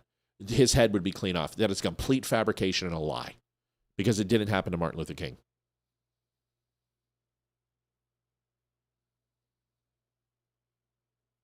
That's it. So Tommy Cawthon and I have talked about this multiple times. Multiple times. Marjorie Taylor Greene. This is now the 4th time she said. By the way, everyone's like, oh, Marjorie Taylor Greene, MAGA. What are we going to do? What are we going to do? What are we going to do? What are we going to do?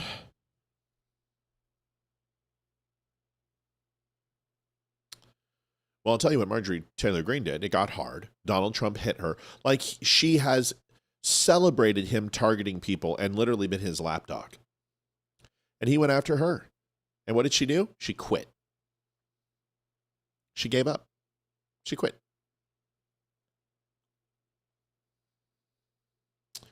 But this time she's really, either they release the names or I'm going to release the names. I'm going to re-release the names that I promised to release that I never released. I'm going to re-promise to release the things I didn't release when I already told you I was going to release them when I said that I was going to release them but didn't release them. She's like Slim Shady. Back again. Shady's back. Tell a friend. I told you she was never MAGA. She was an opportunist. But I will tell you, I'm not afraid to name names. Yes, And you so are. if they That's why you wanna haven't give done me a it. list, You were I will supposed to walk do it when they were out of. Remember when they were out of Congress? Oh, yeah, I'm going to release it as soon as we get back into session. I'm going to release it. You're not going to do shit, lady, because you're going to get sued. that Capitol on the House floor, and I'll say every damn name that abused these women. No, you won't. I can do that. No, for you them, won't. You're a coward. And You I'd be won't do it. proud to do it. No, you wouldn't. Now, another thing. This is not about politics. Yes, it is. And this is a boiling point in American history where the American people, just like Roe just said, there's become two Americas. There's the America for the rich and the powerful and the elite, where they never face any struggles or problems. Man, she sounds and like a never leftist. experience what real America goes through. And then there's forgotten America that faces all the problems and deals with all the issues and never gets. You hear that? Rich billionaires and millionaires don't have problems. Rich people don't have problems, folks. Money solves everything. This is coming from a $27 million millionaire. This is coming from a person who literally didn't give a rat's ass about anybody. But now she's the one. It's the millionaires. They're the problem. Rich people. It's rich people's fault. It sounds like a lefty. This movement inside the conservative movement to move us to the left, to move us to where the liberals used to be, is a mistake. It is a horrible mistake. Justice. And we're buying it hook, line, and sinker, folks. We should be moving further to the right. From a fiscal standpoint, from a military and defense standpoint, from a defending our culture, we are too close to the middle. I'm going to tell you right now, Marjorie Taylor Greene, Rand Paul, Thomas Massie, these people are going to create a third party. And they're going to try Tea Party 2.0. And they're going to name it the America First Party. And who else do you think is going to be involved? I promise you Tucker Carlson. I promise you Megyn Kelly. I promise you Candace Owens and Nick Fuentes and Dave Smith and all of these people. But when you bring all of those in, you got to bring in Alex Jones. You got to bring in Steve Bannon. You got to bring in Stu Peters. You have to bring in the absolute worst of the worst of this crew. But this is going to happen. The moment Trump leaves, she and those are going to try to split the movement into a third party. This is their goal.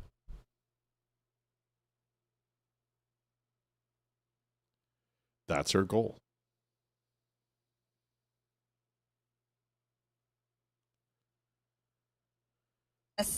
For being sexually assaulted and raped by a monster.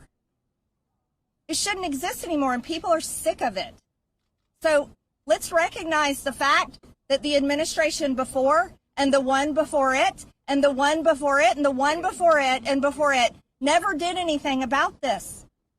So this isn't one political party. It hasn't been 7 administrations, lady. It hasn't been 7. What the hell are you talking about? Oh, God, she's so stupid. She's just an idiot. Party or the other. It's a culmination of everyone worked together to silence these women and protect Jeffrey Epstein and his cabal. He's dead. And this is not just rich. He was charged. Ghislaine Maxwell was charged. What are you talking about? Are you talking about the Bush administration? Because that was who was responsible for his light sentencing and the sweetheart deal he got. Who held him accountable? That was Donald Trump. Who brought a trial? Who had him arrested? It was Donald Trump. What are you talking about protecting him? The man's dead. You can't get more unprotected than that. Just ask Candace Owens. Oh, of course Mike Flynn will back the new party. Mike Flynn has been backbiting on the Pam Bondi thing. He wants the Kraken, the stolen election involved, Barbara. He wants to bring in the old regime that betrayed Trump in 2016 to 20. General Flynn probably wants Bannon in there. He probably wants the Kraken in there. He probably wants Rudy Giuliani in there. He wants all the people who failed Donald Trump in the first one when it came to COVID. Of course he wants him in there. General Flynn, I'm sorry. Man, I edited a video of that guy, and I got to hear him for over an hour and 40 minutes unedited. That guy is a frickin' nutter. Just a nutter. Completely off his frickin' gourd. More than welcome to come on. His son is just as bad. Flynn is like the Gitmo and the cabal and the freaking, and the, Guantanamo Bay and Biden, there weren't enough gun salutes, so therefore the cannons didn't fire enough, so he's not a legitimate just out there. Sidney Powell to replace Bondi. That's right, the Kraken, who never did anything, who rolled over for the Oversight Committee. Folks, listen, I'm not loyal to the 2016 to 2020 Trumpians. I'm not at all. I think a lot of those people did irrefutable damage to Donald Trump's presidency. And I think people like Giuliani and Steve Bannon were horrible.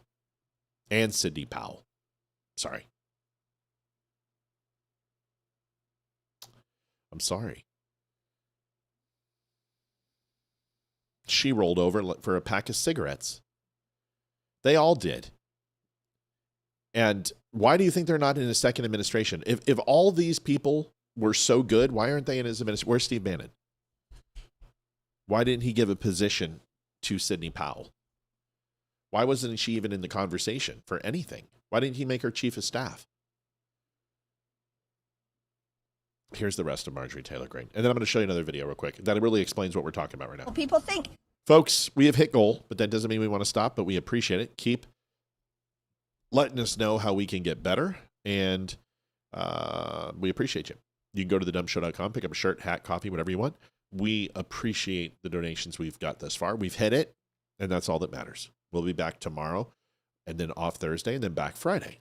His drivers, his maids, his chefs, all the people, people that worked in his home, security guards.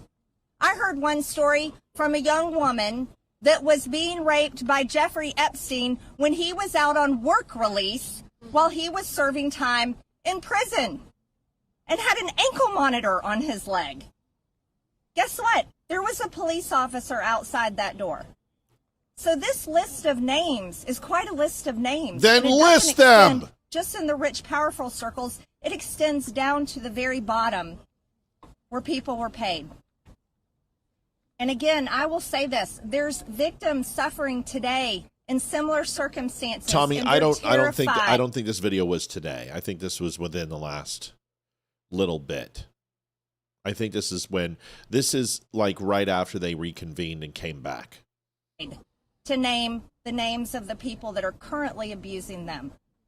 And so with these brave, courageous women fighting this fight, this is a fight for women and children and any person that is facing sexual abuse and rape and captivity and human trafficking right now.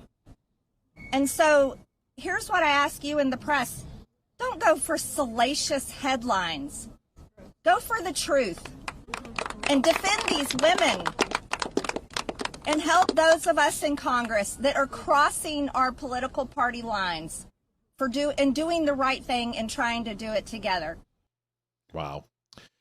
Release the names. Listen, here's the problem. Here's the problem I have. Why won't the women release the names? Yes, Epstein was on work release in 2008. But we know this because he received the sweetheart deal in Florida. We know this. And no, it wasn't Pam Bondi. Right. This is just before when they voted. I still want you to see it because she promised she was going to release the names. She didn't release the names. She promised before the hearing they were going to release the names. So here's my question. It's simple. If you are going to name your accusers and you're worried about being sued, wouldn't you want that for discovery? listen, if somebody commits a crime against me, they're going to pay the price. And I'm going to do whatever I can. I'm going to shout from the rooftops. But for people to say, oh, well, these women, it's not their job. Whose job is it? Yes, it is to name the accused. Yes, it is. That's exactly whose job it is, because it's not anyone else's job to go and if you don't file a formal complaint and name people for a crime that was committed, it's nobody's job to go look for a crime that doesn't exist. This is how it's done. Stand up on the pulpit together, unified, and call out the accused. This is how you do it.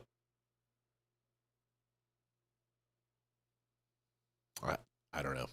I don't know. They're not ready to. Okay. Here's how I know two things. Remember I told you about the Republican Party and where it's at? Here's Tucker Carlson on Shawn Ryan. I'm going to show you two clips. One with Tucker Carlson on Shawn Ryan, and then I'm going to show you another one. Mr. Holiday donated $6.52. Oh, Canada. Nice try, Mel. Ha ha. Funny. Hi, Mel. Hey there. What's up, sister? Were there not a boatload of the victims, their fingers quote, asked that their names wouldn't be released, and so the trauma doesn't continue, and MTG is trying to push these women, like to me this is victim abuse. Yeah. Well, it's like the leftist playbook, right? Go ahead and make unfounded accusations and innuendo without saying anything. I mean, listen, I'm not defending. If somebody raped these women or they trafficked them, or they deserve justice, but not until you name the accused. Exactly. Name the accused. Just list them off. Okay, it's Bill Gates. Bill Gates. I fucked Bill Gates 7 times. Me, right here. I did it. I fucked him 7 times. Oh, okay. Wow. Yes. And how old were you? Oh, I was 23. Okay, get the hell out of here. Next. You're gone. Well, what do you mean I'm gone? I was victimized. No, you weren't. You were a consenting adult. You fucked him for money. Get out of here. Okay, you're here for... What did you do? Oh, well, I fucked Prince Joffrey. Andrew. No, I wasn't going to say that. But Joffrey. Okay. How old were you? I was 14. You were 14 years old at the time. Yes. Okay, stand over here. You're the one we need to talk to. But no one of them will do that, because what they're going to say is, I was sexually trafficked. I slept with them when I was 18 years old, or I was 19 years old, or the statutory rape was actually under 18. You could, or was higher. Sorry, it wasn't statutory rape because I was 17 years old. Whatever it is, doesn't mean it's good. It doesn't mean that these guys are great taking young girls and turning them into prostitution. That's completely wrong and sucks. But it's a very different thing than saying that you were kidnapped from your home. There was a pedophile ring who groomed you, and they sold you to Saud princes. Come on. Exactly. 100%. So she has no grounds to stand on, because from what I've read on other, a lot of whatever, these people don't want to be outed. They don't, whatever. Yeah. Because why? Because, they made a mistake in their life. They were old enough to consent to what they did. Right. They were in the business of making money and trying to get their claim to some fame. Some of them, and we know that some of them supposedly weren't. Well, the ones that weren't need to step up. Virginia Guffey's a great example. But here's the thing. Exactly. She already exonerated Donald Trump. She already said Donald Trump had nothing to do with it. So great. So get off the signs that say Trump's a pedo and Trump's a pedophile and Trump needs a relief. He's protecting pedophiles, and actually support Donald Trump to get him to get behind this harder than ever. And put that person up and have a grand jury indictment, seal the records, have her perform her deposition, sign an affidavit, and claim your accusers, and let's go to work. Exactly. Otherwise, shut up. Nobody cares. I'm sorry. Yeah, nobody cares. I'm sorry. You slept with someone at the age of consent. Too bad. Did you get money for it? Yes. Then you're a whore. You're literally like Lana Rhoades. She's like, I fucked 91 guys at a time. I made millions of dollars. I want all that taken down now because I found religion. I'm sorry, that sucks. And I'm glad you found religion. And I'm glad that you've realized that what you did was completely wrong, but you sold your body and sold your soul, and it's now forever going to be out there. And you have no rights to that content. You sold it. That was a stupid decision. Now you have to live with it. I'm sorry that your kids may find it one day, but don't expect me to cry for you. No, and it's the same as the bunny ranches in Nevada and whatever. You're there. You're selling your body for money. So the only one you can blame for whatever it is that's happening is you. That's right. And for the ones who weren't, I feel I want justice for these people. Of course I do. Like the ones that were, like I said, if there were the 14, 15 or whatever, the young ones, yeah. Right. They don't have that comprehension of what was transpiring, yet in their heads they're like, I'm going to make money. Right. And now I'm going to double dip. Now I'm going to write a book and get a Netflix special. I made my money off Epstein, and now I'm going to go ahead and make, and that's, great. If you want to do that, that's fine, but don't expect me to care. I don't. No. So there's a lot of stuff to unpack in this. Yeah. In the world of the prostitution industry, because it is an industry. It's the oldest industry in the world. So yeah. Mel, when you asked me for those nude photos and you gave me money for it and I sent them to you, if those are out in the public, that's my fault, right? It's not your fault. It's not anyone else's fault. I was consenting adult and I sent them to you. I didn't get enough money. So that's right. Now I'm going to Mel, I'm going to need another $10 for me to sell my soul to you. Give me a break. Yeah. Listen, I feel, of course, if you're a victim, you're fine. But I feel the same way about these women as I do E. Jean Carroll. I don't care until you can prove it in a criminal court of law. And civil court means nothing. It means nothing to me. Nothing. No. I don't care. Because I can go and accuse just about anybody that I want and have a 75% chance of getting some form of settlement, whether it's $1 or millions. So exactly. I put these women in the same boat as E. Jean Carroll, as opportunists. Yeah.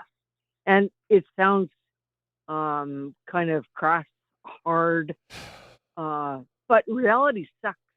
Like, you put yourself in this position. Right. You voluntarily went to this place. Yeah. And I guarantee you they did. Yeah. Did you have caviar? With the promises. Yeah. The promises of whatever and stardom and whatever. It's still, you put yourself, and if you couldn't pull yourself out of that, that's on you. That's right. That's right. That's right. Oh, Riley just made a great point. She goes, to some people, Heidi Fleiss was considered a power strong female by a lot of leftists, including Hillary Clinton. You're absolutely right. Heidi Fleiss was like a hero to the left. Especially during, don't you remember she reemerged during the Me Too movement, and they were just like, look at Heidi Fleiss. Oh yeah, you're right. See, so she was the Ghislaine Maxwell. She was a madam, but nobody cared because honestly, who cares? I don't care. I don't, like I just said, Lana Rhoades. I feel really bad for her, but she made money after having men brick on her face, and she doesn't want that to be seen anymore. Too tough shit. You shouldn't have done it. You shouldn't have been stupid. You should have been a whore. You were a whore. That's right. I hate, I sound really bad for saying that, but I don't care. And I'm glad she found God. I'm glad she stopped. Your salvation has already been achieved by your relationship with God. You don't need anything else. Now you can stand and put your armor on and look at your kids and say, this is horrible. And I'm sorry you had to see this, but this is what your mother did. Learn from my mistakes. Don't mask them and hide them. Seriously. No, I agree. Like, you are your own destiny. So you put yourself in that situation thinking that you're going to get a whole bunch of free stuff, like whatever. And that's the Hollywood syndrome, is right. Like, and the couch, whatever, auditions, whatever, they all wanted to make it on the big screen. That's so right. They did whatever it was. Yep. And to me, they sold their souls. That's they right. sold their bodies. That's right. To the almighty buck. And So I when you don't do judge that- them for it, but I expect them to pay I for don't judge them for it, I expect but- them to pay for their own sins. It's not my responsibility to absolve you of your sins. That's your job. That's your job to ask for forgiveness and ask for penance. I'm not going to do that for you. And listen, I'm not judging them. 100%. I'm not judging them. I don't judge women on OnlyFans. You got to do what you got to do to make ends meet. And if prostitution or selling your body is it, then good for you. I don't care. What you don't get to do is make me feel bad for it because you decided to have a change in career path.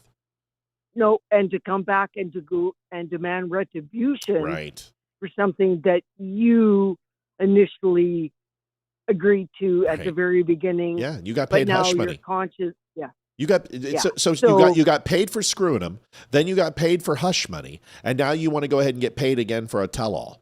You know what? Yeah. No, or yes, do it. Make a tell-all book, but I'm not buying it, and I'm certainly not going to go ahead and pretend you're a hero. You're not a hero.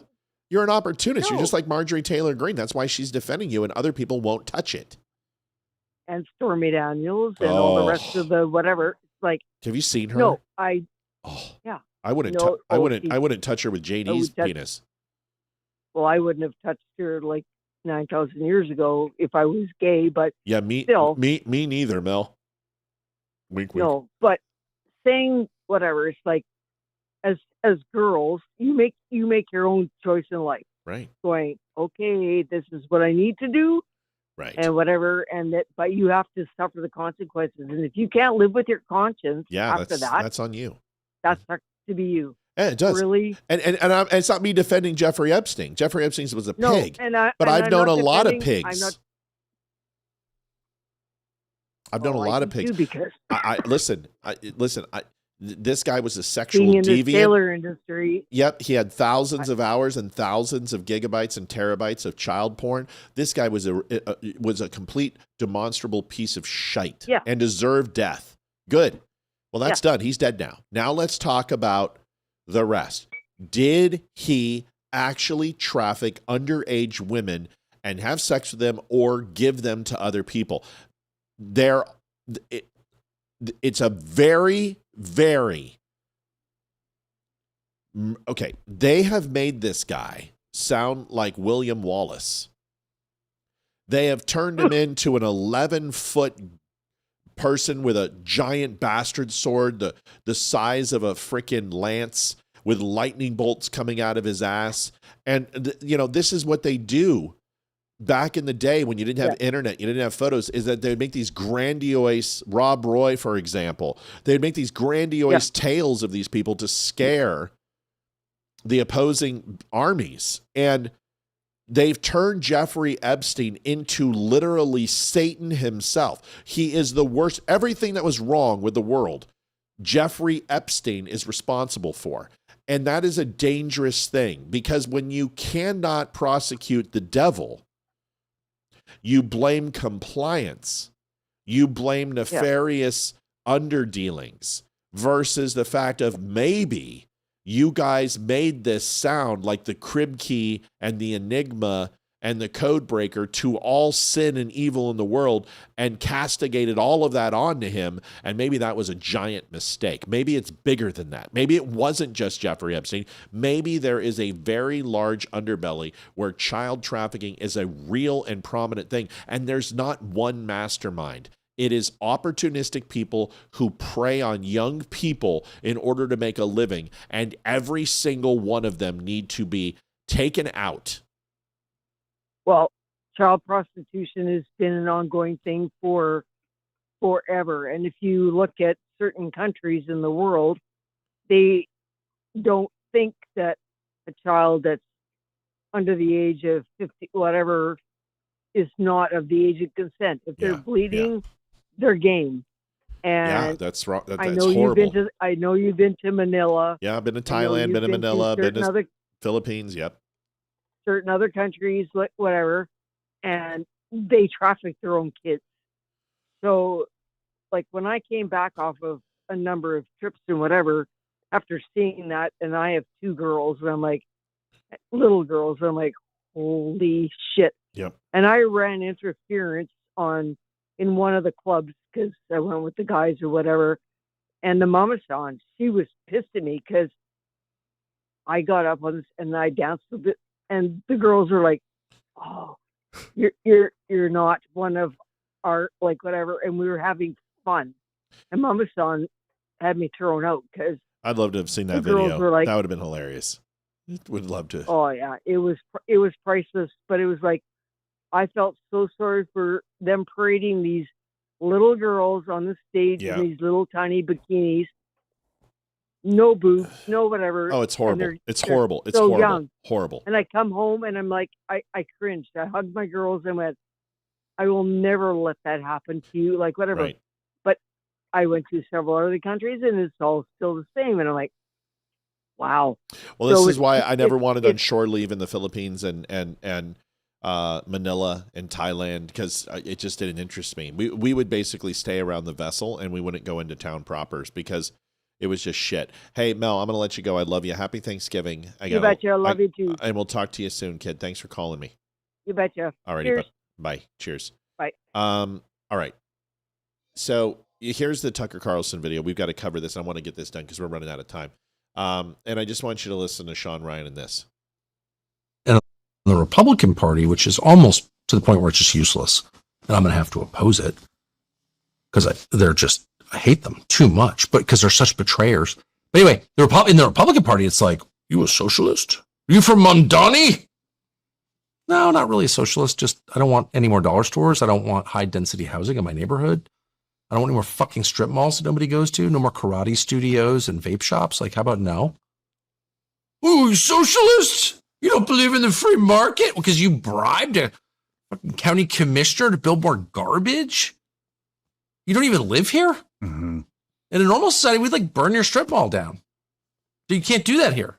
You can't turn my women into prostitutes. Sorry, OnlyFans. And you can't destroy the landscape that I live in. No. How about no? That's not crazy, is it? No, it's not. I mean, no. And you can't take all my tax dollars and then refuse to do anything about child molestation. Like the whole reason you exist, county commissioners, is to protect my daughters from getting molested, but you won't because, like, why?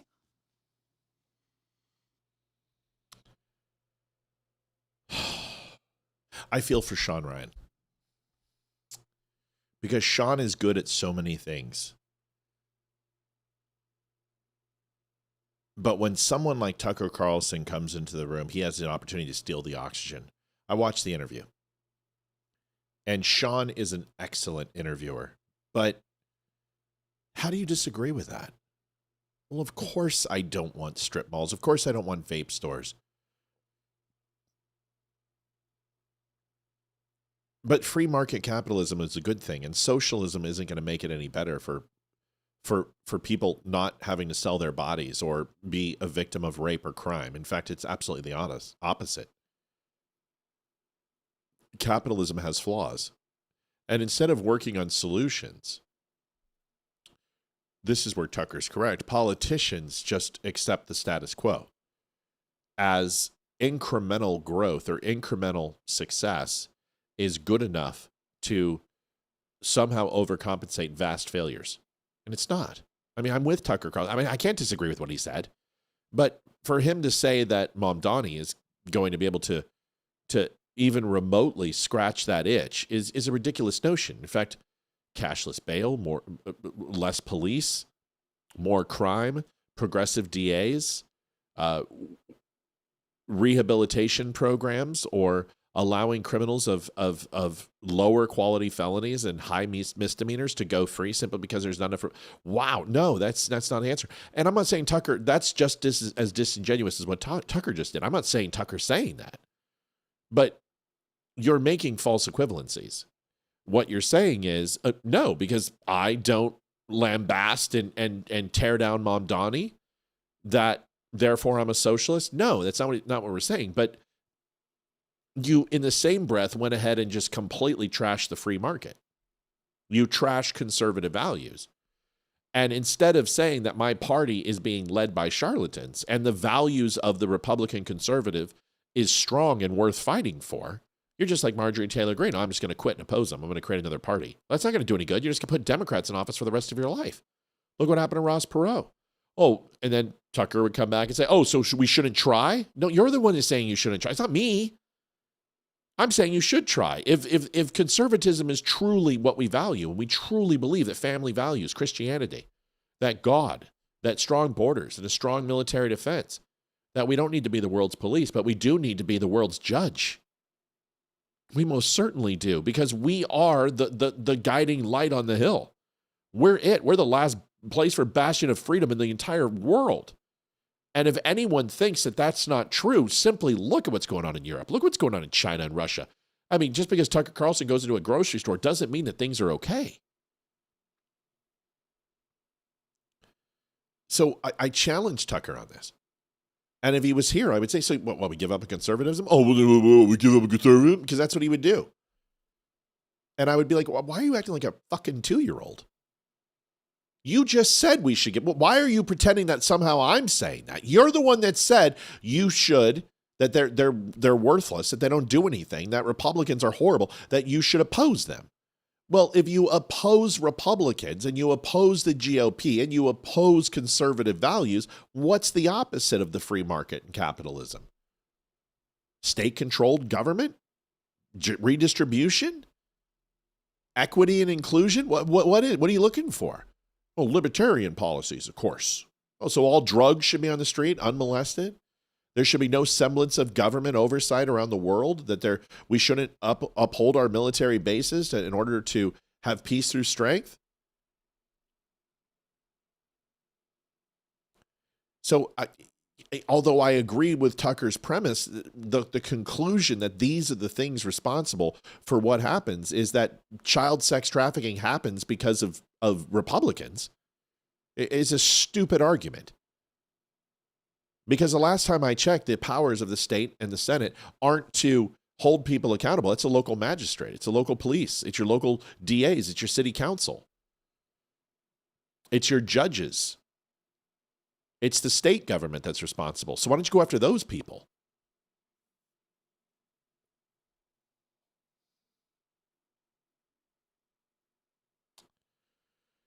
There is a fracture coming. I'm just letting you know. That was a great interview. I thought, but once again, it's hard for Shawn. What do you say to Tucker there? You have to agree with him. Because if you don't, he's going to completely mock you and belittle you and make you look. What I would love from Tucker Carlson is have a true exchange of ideas. Stop trying to work me. Stop trying to work the room. Just be honest. Tucker is worth millions upon millions of dollars. His kids aren't in any jeopardy of being sexually trafficked by anybody. He's probably got $40 million in insurance on his children and his wife. The guy's loaded. He inherited a fortune. We've talked about that. Even though he says, I don't have $50 million. You have a lot more than that. And once again, money doesn't make you impervious to shitty things happening. I'm not saying Tucker Carlson doesn't have shitty things happening to him, but I think his children getting sex trafficked probably isn't one of them. I'm just saying. It's not something he has to worry about. He sends his kid more than likely to a private school. They probably have security. He can afford those things, and that's okay and welcome. But it's easy to go ahead and trash on conservatism. It's easy to trash on the American way. It's easy to trash capitalism. It's easy to trash Christian fundamentals and Western civilization when you literally made your entire career on it. It's kind of hypocritical. That's all I'm saying. Does anyone see what I'm saying here? I mean, it's very Marjorie Taylor Greene. I can't stand the corruption in Washington. Yeah, you made $27 million over it. You are corruption. You are you're not, lady, you're not above it. You're fucking head deep in it. And Tucker Carlson is the same way. Wow, 345,555. Wow. Sorry. Squirrel. And on the Republican Party, which I love Shawn Ryan. I would love to be on his show. Here's what I'm talking about. I want you to listen to this. Here's a guy, 2016, longtime Trump supporter. I've already told you I didn't vote for Trump in 2016. I didn't vote on the presidential ticket. I was in California. I voted down ticket Republican. I left Hillary Clinton and Donald Trump blank. And I know it didn't sit right with me, but once I made that decision, I stuck with it. But I was I was very public about supporting Trump. Even at Apple and everything I did, I was very, very supportive. Very supportive. But the last 3 months, I really was very hesitant when he first came, because I'm like, this guy's kind of a Democrat. Here is this video. I want you to watch it. It's interesting, and we'll get out of here in a few minutes. Let's talk about the irony of the MAGA is dead narrative. Yes, it's ironic because if you look at the 2016 base for Trump, or if you look at the vast majority of January 6ers, and don't worry, this will all come to the surface eventually, you will find that they are extremely disenfranchised and they are upset with the current direction of the second Trump administration. Okay? So while all of the people that just started supporting Trump in the last election cycle are defending it and saying, MAGA is not dead, it's all foreign bots. Well, it's ironic because none of you guys were there in 2016. None of you. It's funny. I can't find any support for Trump in 2016 from any of you people. So what do you know about MAGA? What do you know about defeating? So first of all, it's a completely false premise, because that's ridiculous. To assume that you went, because you can't find something on a social media profile, you don't know what they voted. And most people's participation level in politics is simply voting, if at all. Most people aren't out there like stumping doors and making speeches and creating, watch parties and stuff like that. So, like, what was your involvement? Like, set the standard here. Give me the bar. 2016, what did you do? Did you run a campaign? Were you out there creating rallies? Did you do fundraisers? Did you register people to vote? No, what did you do? You just said, go Trump. Well, you didn't do anything either, bro. So I know you're MAGA, bro, but what did you do? What gives you the right to go ahead and challenge the 2020 Republicans and the 2024 Republicans as anything better than you? See, the difference is, in my opinion, is guys like this, they think they own MAGA. This is your problem. It's not your fucking movement. Make America great again. It doesn't say make guys who support Trump great again. Reagan didn't think that. Bill Clinton didn't think it when he used it. And Donald Trump doesn't think it now. You think Donald Trump wants Democrats to fail? You think he wants people to starve and want people to be poor? Or does he want the United States, every single person in the U.S., to reach their potential and exceed it? Let me ask you a question, just seriously. Do you think Obama, do you think Bill Clinton, do you think Biden, do you think Trump, do you think Bush, do you think Nixon, do you think Kennedy, do you think Ford, all wanted every single American to reach their utmost potential and exceed it? Yes or no? If you say anything other than yes, you're completely full of shit. Because every single politician would love that, because it means more taxes and more money for them to do whatever the hell they want with it. It gives them a blank check. If every American, 332 million Americans, exceeded their potential, babies didn't eat as much formula. Babies were easier. The mortality rate, the infanticide that takes place from stillbirths and complications during pregnancy and all of those things, which we are extremely high. If old people just died when they were supposed to, if people between the ages of 18 and 65 worked 60 hours a week, paid all of their taxes, had no write-offs because they were just making so much money that they didn't care, that they turbo-taxed it. That if they got education and were so advanced that every single job that needed to be filled, that government relied on to keep the churn and keep the wheels moving, was fulfilled, do you really think that every single president didn't want that? I didn't ask you if they did any of those things to ensure that that took place. I asked you, do you think they didn't want it? And the answer is, of course they wanted it. So to assume that Donald Trump doesn't want America to be successful and every single person in it is a dumb, stupid notion. Oh, yeah, well, Dina didn't want black people to be successful. Why? They're 16% of the population. Do you realize what happens if every single black person becomes productive? If every single black person gets off welfare and pays their taxes? Do you know what would happen to the United States? Not only would we be the richest country in the world, we would be the richest country versus all of them combined. If 16% of our population decided to be productive at a level that the other 51% of the people in this country are. Of course, every president wants that. Now, whether they put things in place to make that happen is the real question. And the answer is, of course, they don't. But I have not seen anyone like Donald Trump in 2016, 2020 to do more for every single demographic. Every single demographic benefited from his tax cuts. Every single demographic was more prosperous from 2016 to when COVID hit. Donald Trump did more for every single demographic than any other president in world history. Just look at the numbers. We had 75, 80-year record highs on unemployment, or lows on unemployment. Demographic and wage gaps closed. We became more profitable. GNP was more profitable. Debt ratio of what we put to the national debt versus what we spent, because we actually took in more money than we had. So yeah, we spent a shit ton.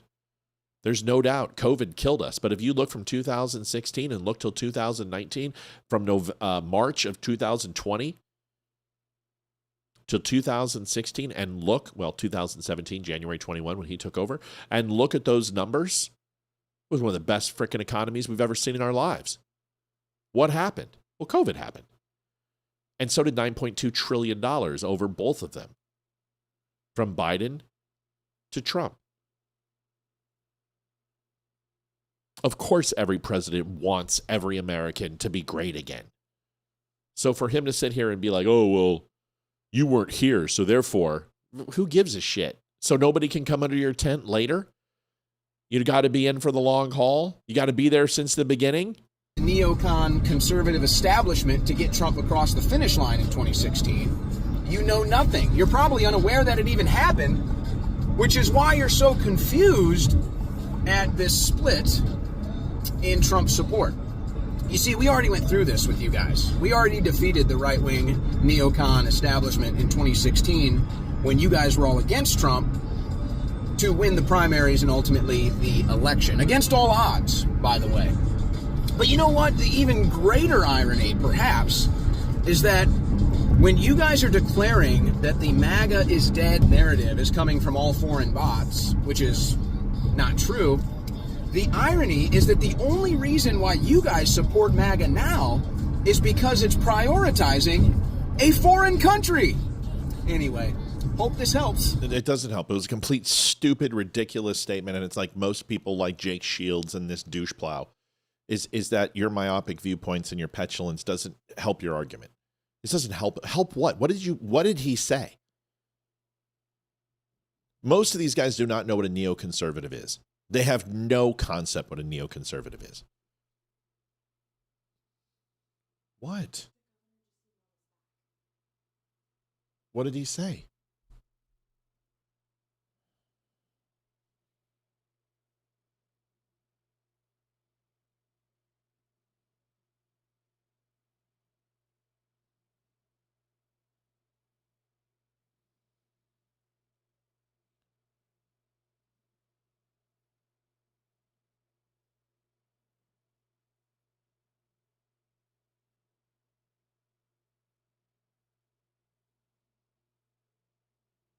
Wow. Good for you.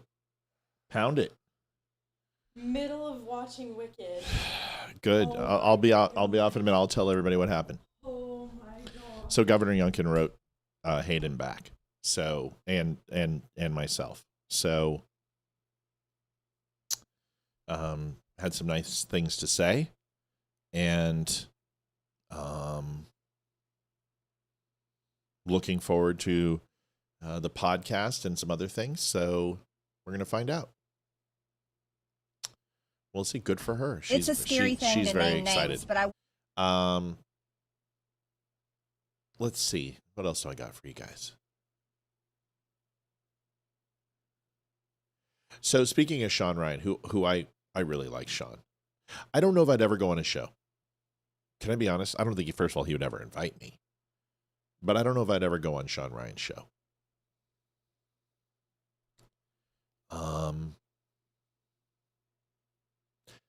I don't think I have anything to add to his show. You know what I mean? The people he has on there are very prominent influencers and military minds. Now, if he wanted to go on and talk about, social media and the effects of politics on relationships, and I think that's something I could do. If he wants to go ahead and, from an intel perspective versus someone who's forward deployed, sure. If he wants to talk about, well, whatever. Yes, I could go on Shawn Ryan's show, and I think I could add some benefit. That's stupid. I'm selling myself short. But I'd much rather interview Shawn Ryan than have him interview me. That's my point. You know what I mean? Like Mike Rowe. I would much rather interview Mike Rowe than have him interview me. I mean, what the hell are you going to ask me? Shawn Ryan's done a lot of things. He's seen a lot of things. And I would rather talk to him and ask him than him asking me things. Because I don't know, it's just not my thing. I don't mind having an interview. I love interviews. But I think he is a very interesting human being. But this video really demonstrates Candace versus him. And I don't mean to always bring it back to Candace. But I'm going to. Oh, Brian wrote me too.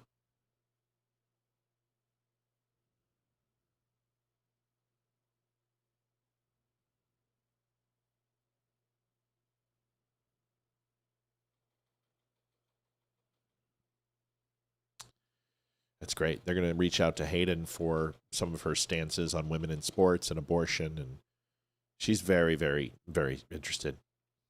But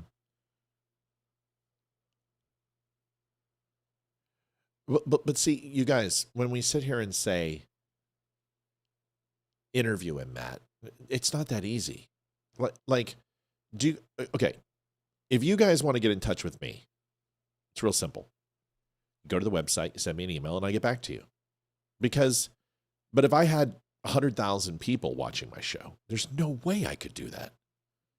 There's no way I could do that. It's all about who you know. Now, here's the good news. We're making some pretty big inroads into people in relationships. And Barry Morgenstein was a huge find for us, and Deirdre had so much to do with that. And Barry has introduced us to some great people. But what's interesting is that Sean Spicer was at the event, and he was right there, and I didn't go talk to him. See, I play a different type of way with things, is that I want Sean Spicer to come to me. And the people who have come to this podcast have come here because they were either recommended to come here by other people, or by word of mouth, they found our show, or we somehow cross paths. And I think that makes a much more interesting interview than me going, hey man, come on my show. That's just me. But I don't know Shawn Ryan. And Shawn Ryan gets entertained by tens of thousands of emails a day, about probably. But I would love to interview Shawn Ryan. Oh, I'd kill to have him right here. Have a couple glasses of whiskey. Actually, screw that. I would actually make a custom. I'm thinking about doing this. Now we've had some good business, and every year we make an investment into the show. And I don't know if we have quite enough, but I want to make an outside fire pit that is studio ready, in the sense that I can put a cover over it, have it, and then I can add some lighting and have power, and I can run a mini podcast outside and literally just have a fireside chat. I want to do that. I really want to do that. I want to make a space for that. But it still comes down to getting to know these people. It just takes time. It takes time. That's the best thing I can tell you. Here's the video with Shawn Ryan and Candace. Just the comparison side by side. And I want you to see the difference on why you should listen to Shawn Ryan and why you should still listen to Candace, because I listen to Candace all the time and I listen to her show. So I can be informed. But I don't watch Candace for just to catch her and saying something stupid. I want to catch her saying something right. And it's been a long time since I've heard Candace say something right. You know what I mean? When I listen to Shawn Ryan, I catch him doing things the right way. This is one of them. I thought it'd be good to start this episode with a prayer. Absolutely. And I'm referring here to Roy or Rob McCoy, who says, I'm Charlie's pastor, and here's the truth, or whatever it is, to look the other way right now, okay? First of all, pronunciation to me is important.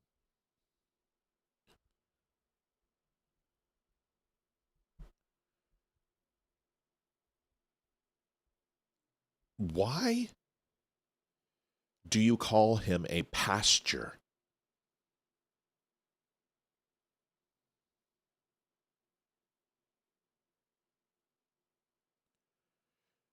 Listen, I would come out to Tennessee in a heartbeat, but not to come out and stalk Shawn Ryan. You know, listen, Tim Pool is literally, I could throw a rock at him. He's right up the road. It's not about that. It's about having enough viewers where they got to recognize you. That's it. And we're not there yet. We're not there in the live show. We got to keep working. That's it. We just got to keep pushing it. And a lot of them are like, hey, it's stagnant. It's not stagnant. Rumble is growing. YouTube is growing. X is growing. We've got viewers. It's not all about Facebook. But why is she calling a pastor a pasture? Listen to it again. This woman's religious? Really? You think she's religious? You think she's a woman of God? You think she really believes what she's saying? I don't know, man. I think she's full of shit. I thought it'd be good to start this episode with a prayer. I'll tell you who I believe. I believe Shawn Ryan is in his new studio, which I love his new studio. It's great, by the way. It's awesome. Such a fantastic studio. It's so cool. Is that he took 4 Bibles and buried them on each corner of his studio. That's pretty cool. You know? And he wanted to ward off any bad mojo in that studio. I thought that was neat.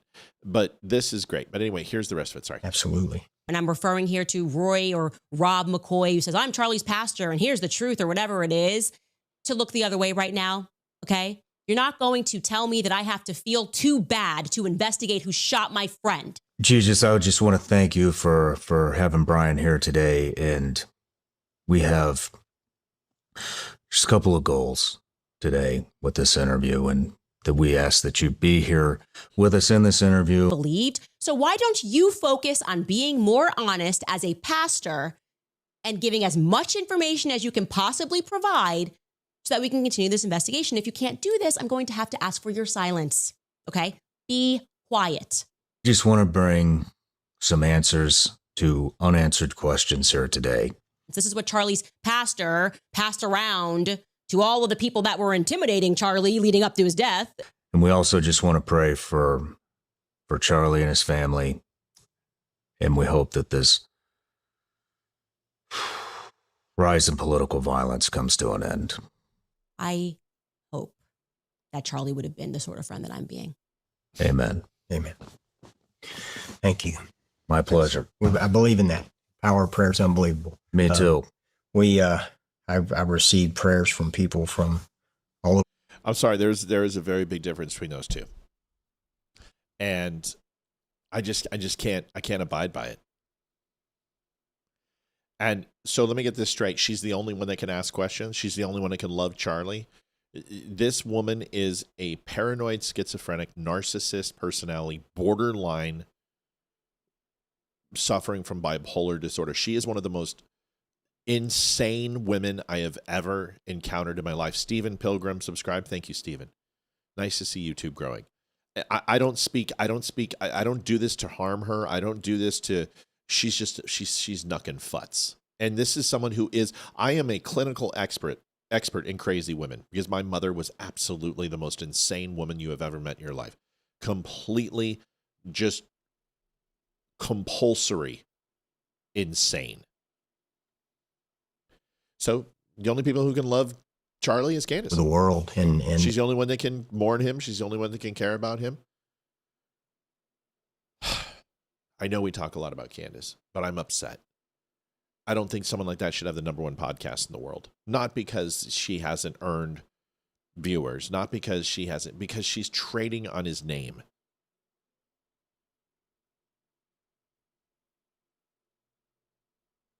Just really pisses me off. I've got, I'm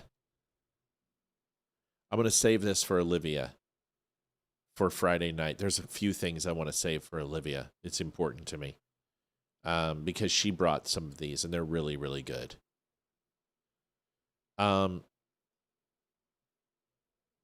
Jack Posobiec.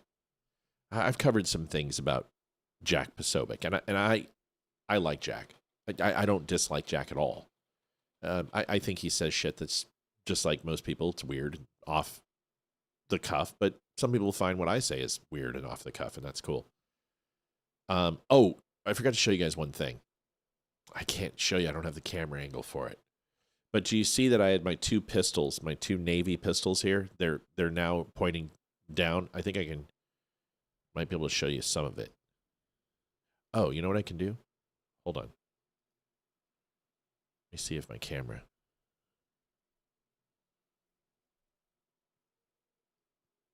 I know I got sidetracked. I'm sorry.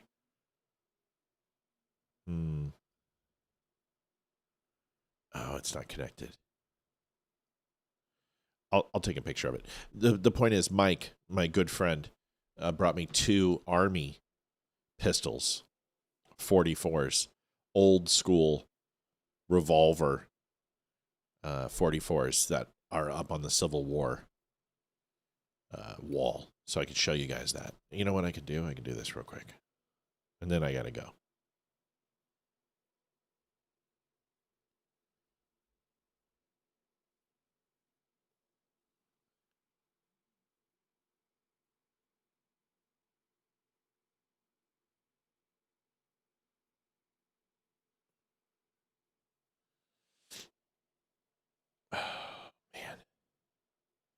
Allergies are killer. Almost done. All right.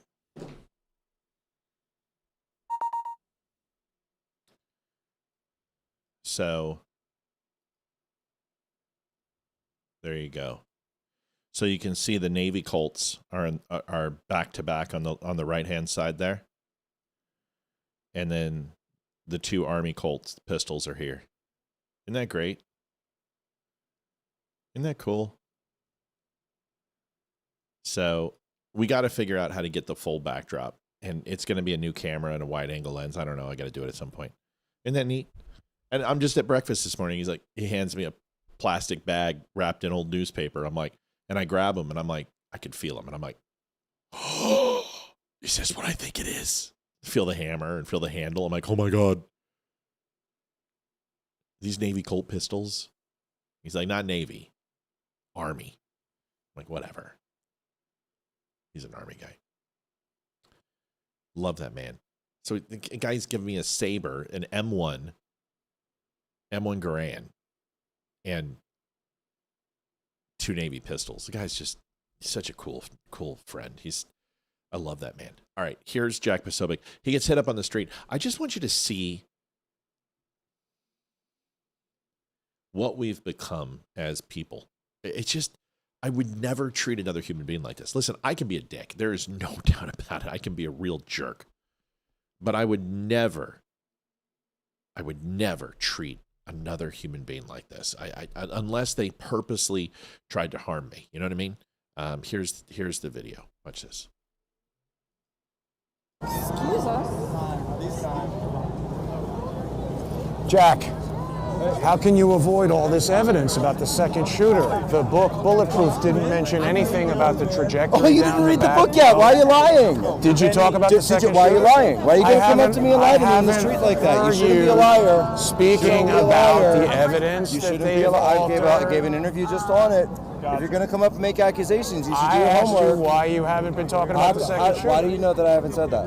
Because I look at your Twitter all the watched all my time. interviews. I look at your Twitter So all you're the just going time. to come up and lie to me. I don't see you. So I'm you're just asking gonna you come, a you question. didn't ask me a question. You made Maybe an I'm accusation. wrong. You made a very rude accusation. You came up and accused me. Yes, it is a cavalry hat. So this guy, I don't know who this guy is. He seems like an ostentatious jerk. Gets Jack Posobiec. Jack Posobiec's with his family. He's at an event. He comes up and starts talking about a second shooter. The first thing I'm going to say, what are we talking about? Are we talking about Lee Harvey Oswald? Are we talking about Archduke Ferdinand? Or are we? What are we talking about? Are we talking about the PBSA bowling championship? What? First of all, hi. What's your name? And who are you? Why are you talking to me? Well, I want to know about your book. Great, read it. I'm with my family. We're not doing an interview right now. You want to set up a time to talk to me? Do it like a man. And just walk away. That's it. Don't engage with this guy.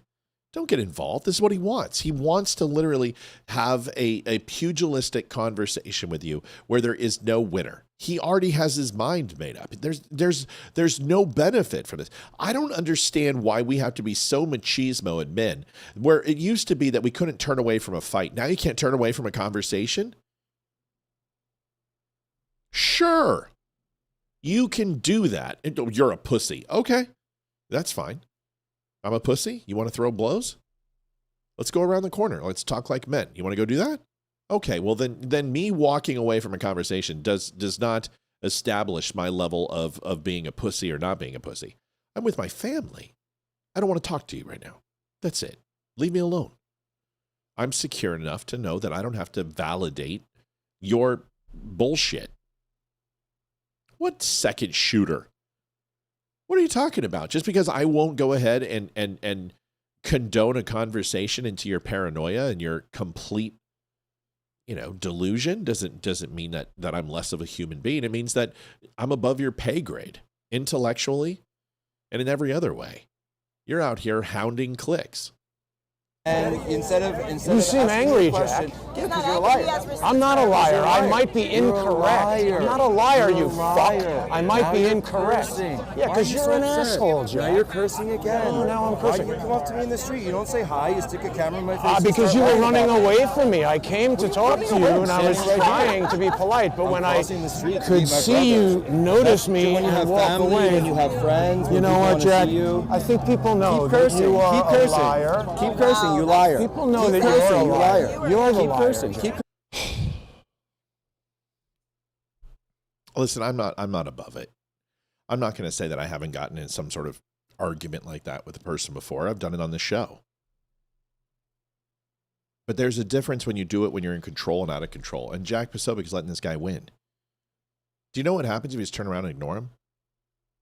He's going to talk to himself for 30 seconds. Oh, well, Jack won't engage with me. Well, guys, just shows you what a wimp Jack is. Do you know how much mental, physical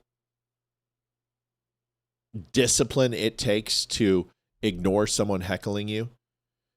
I will tell you, if you want to emulate anyone in this business, it should be sports stars. They can take a ration of shit.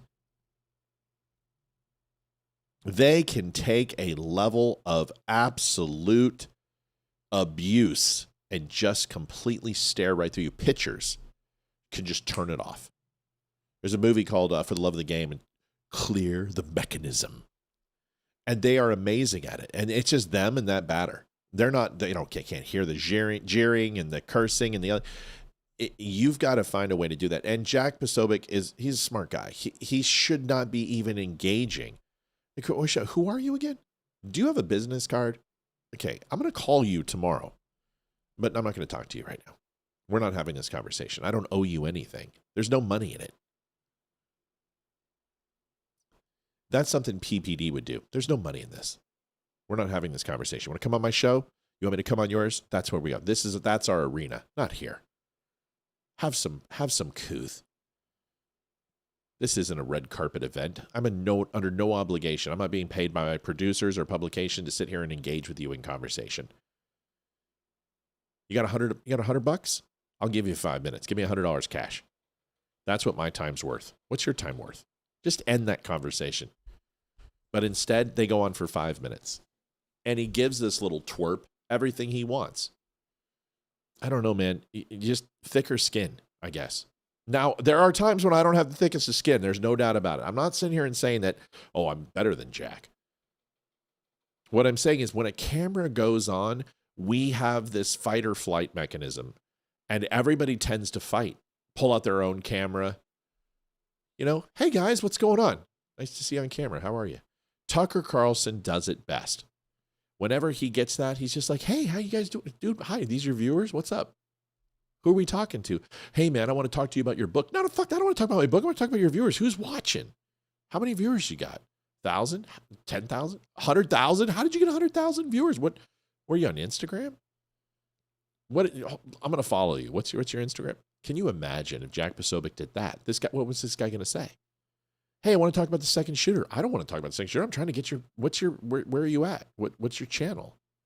I want to follow you. What are your politics? What do you care about? Who are you? I want to know about you. Yeah, but I'm asking you a question. I understand that. I'm asking you what channel you're on. So you're not going to take me seriously? No, because you can't even tell me who you are. Dude, I just want to, who are we talking to right now? Are we live? Change the subject. Don't let them control the conversation. The same thing happens in social media. You guys get worked up and you get frustrated, you get upset. I see you in the comments, and you guys are letting trolls come in here and dictate. There's some people who are really good at it. Mel is excellent at it. Melanie is excellent at it. Tammy's good at it. Carrie's good at it. A lot of people here have learned how to engage with people who are just literally trying to get you to say something stupid so they can get you banned on Facebook. Don't give them that time of day. Deborah says, I know you are, but what am I? That's pretty good. I like Jack Poso. He also publishes his own comic books. He's a good dude. I've got no problem with Jack. I just think that he could have reacted to a different way. I don't know what event this is. I don't care. You know what I mean? All right, everybody, listen, I want to say thank you so much for watching tonight. Had some good people here. We broke 100 on our likes, which is good. Dumbshow.com/donate. Listen, I want to tell you guys, we're going into the holiday season, and I know this time of year can be tough. Remember, we got a lot of people here who are going through it. And if you need something, you need to talk or whatever. We were going to try to do a fundraiser for Thanksgiving dinner for people. We just weren't able to do it, unfortunately. It was a really good idea. Maybe we can start doing that when it comes to Christmas dinners and stuff, but we're just trying to continue to keep moving forward, and we're trying to pay for the show. We try to do some good things. So Friday, and I think that's December 2nd, we're going to do the jacket giveaway again, and we hope actually it's going to be the 5th. No, it's going to be December 2nd, like I said. Do a big, huge end of the year jacket giveaway. And then we're going to do an end of the year drawing for a gift bag and stuff like that. And we want to continue to do that. We really thank you guys for being here. We thank you for watching the show. We know it takes a lot, and there's a lot of nights where, you know, you guys might be tired or worn out. Take those nights off. Get yourself recharged. We got a lot to go. We got 3 years with Donald Trump in office, and it's not going to get any easier in 2026. These elections are going to be a real big pain. We're going to cover them. We're going to talk about them. We're going to be here for you and bring the news to you, and we'll continue to have good conversation. Thanks for watching tonight. We'll see you guys on the rebound. It'll be Olivia and I tomorrow night. Then it will be Leroy and I on Thursday. No Thursday. No Thanksgiving. We'll be back Friday for a Black Friday show. Thank you, everybody. God bless. We'll see you then. Good night. Adjusting transmitter output. This is the Don't Unfriend Me Show with your hosts, Matt, Leroy, Amy, and Olivia. Geopolitics, military analysis, and election coverage. Coming to you live on all major social media channels at The Dumb Show. Yes, there will be a show honest, tomorrow. Direct, unfiltered. We can agree, we can disagree. Just don't unfriend me.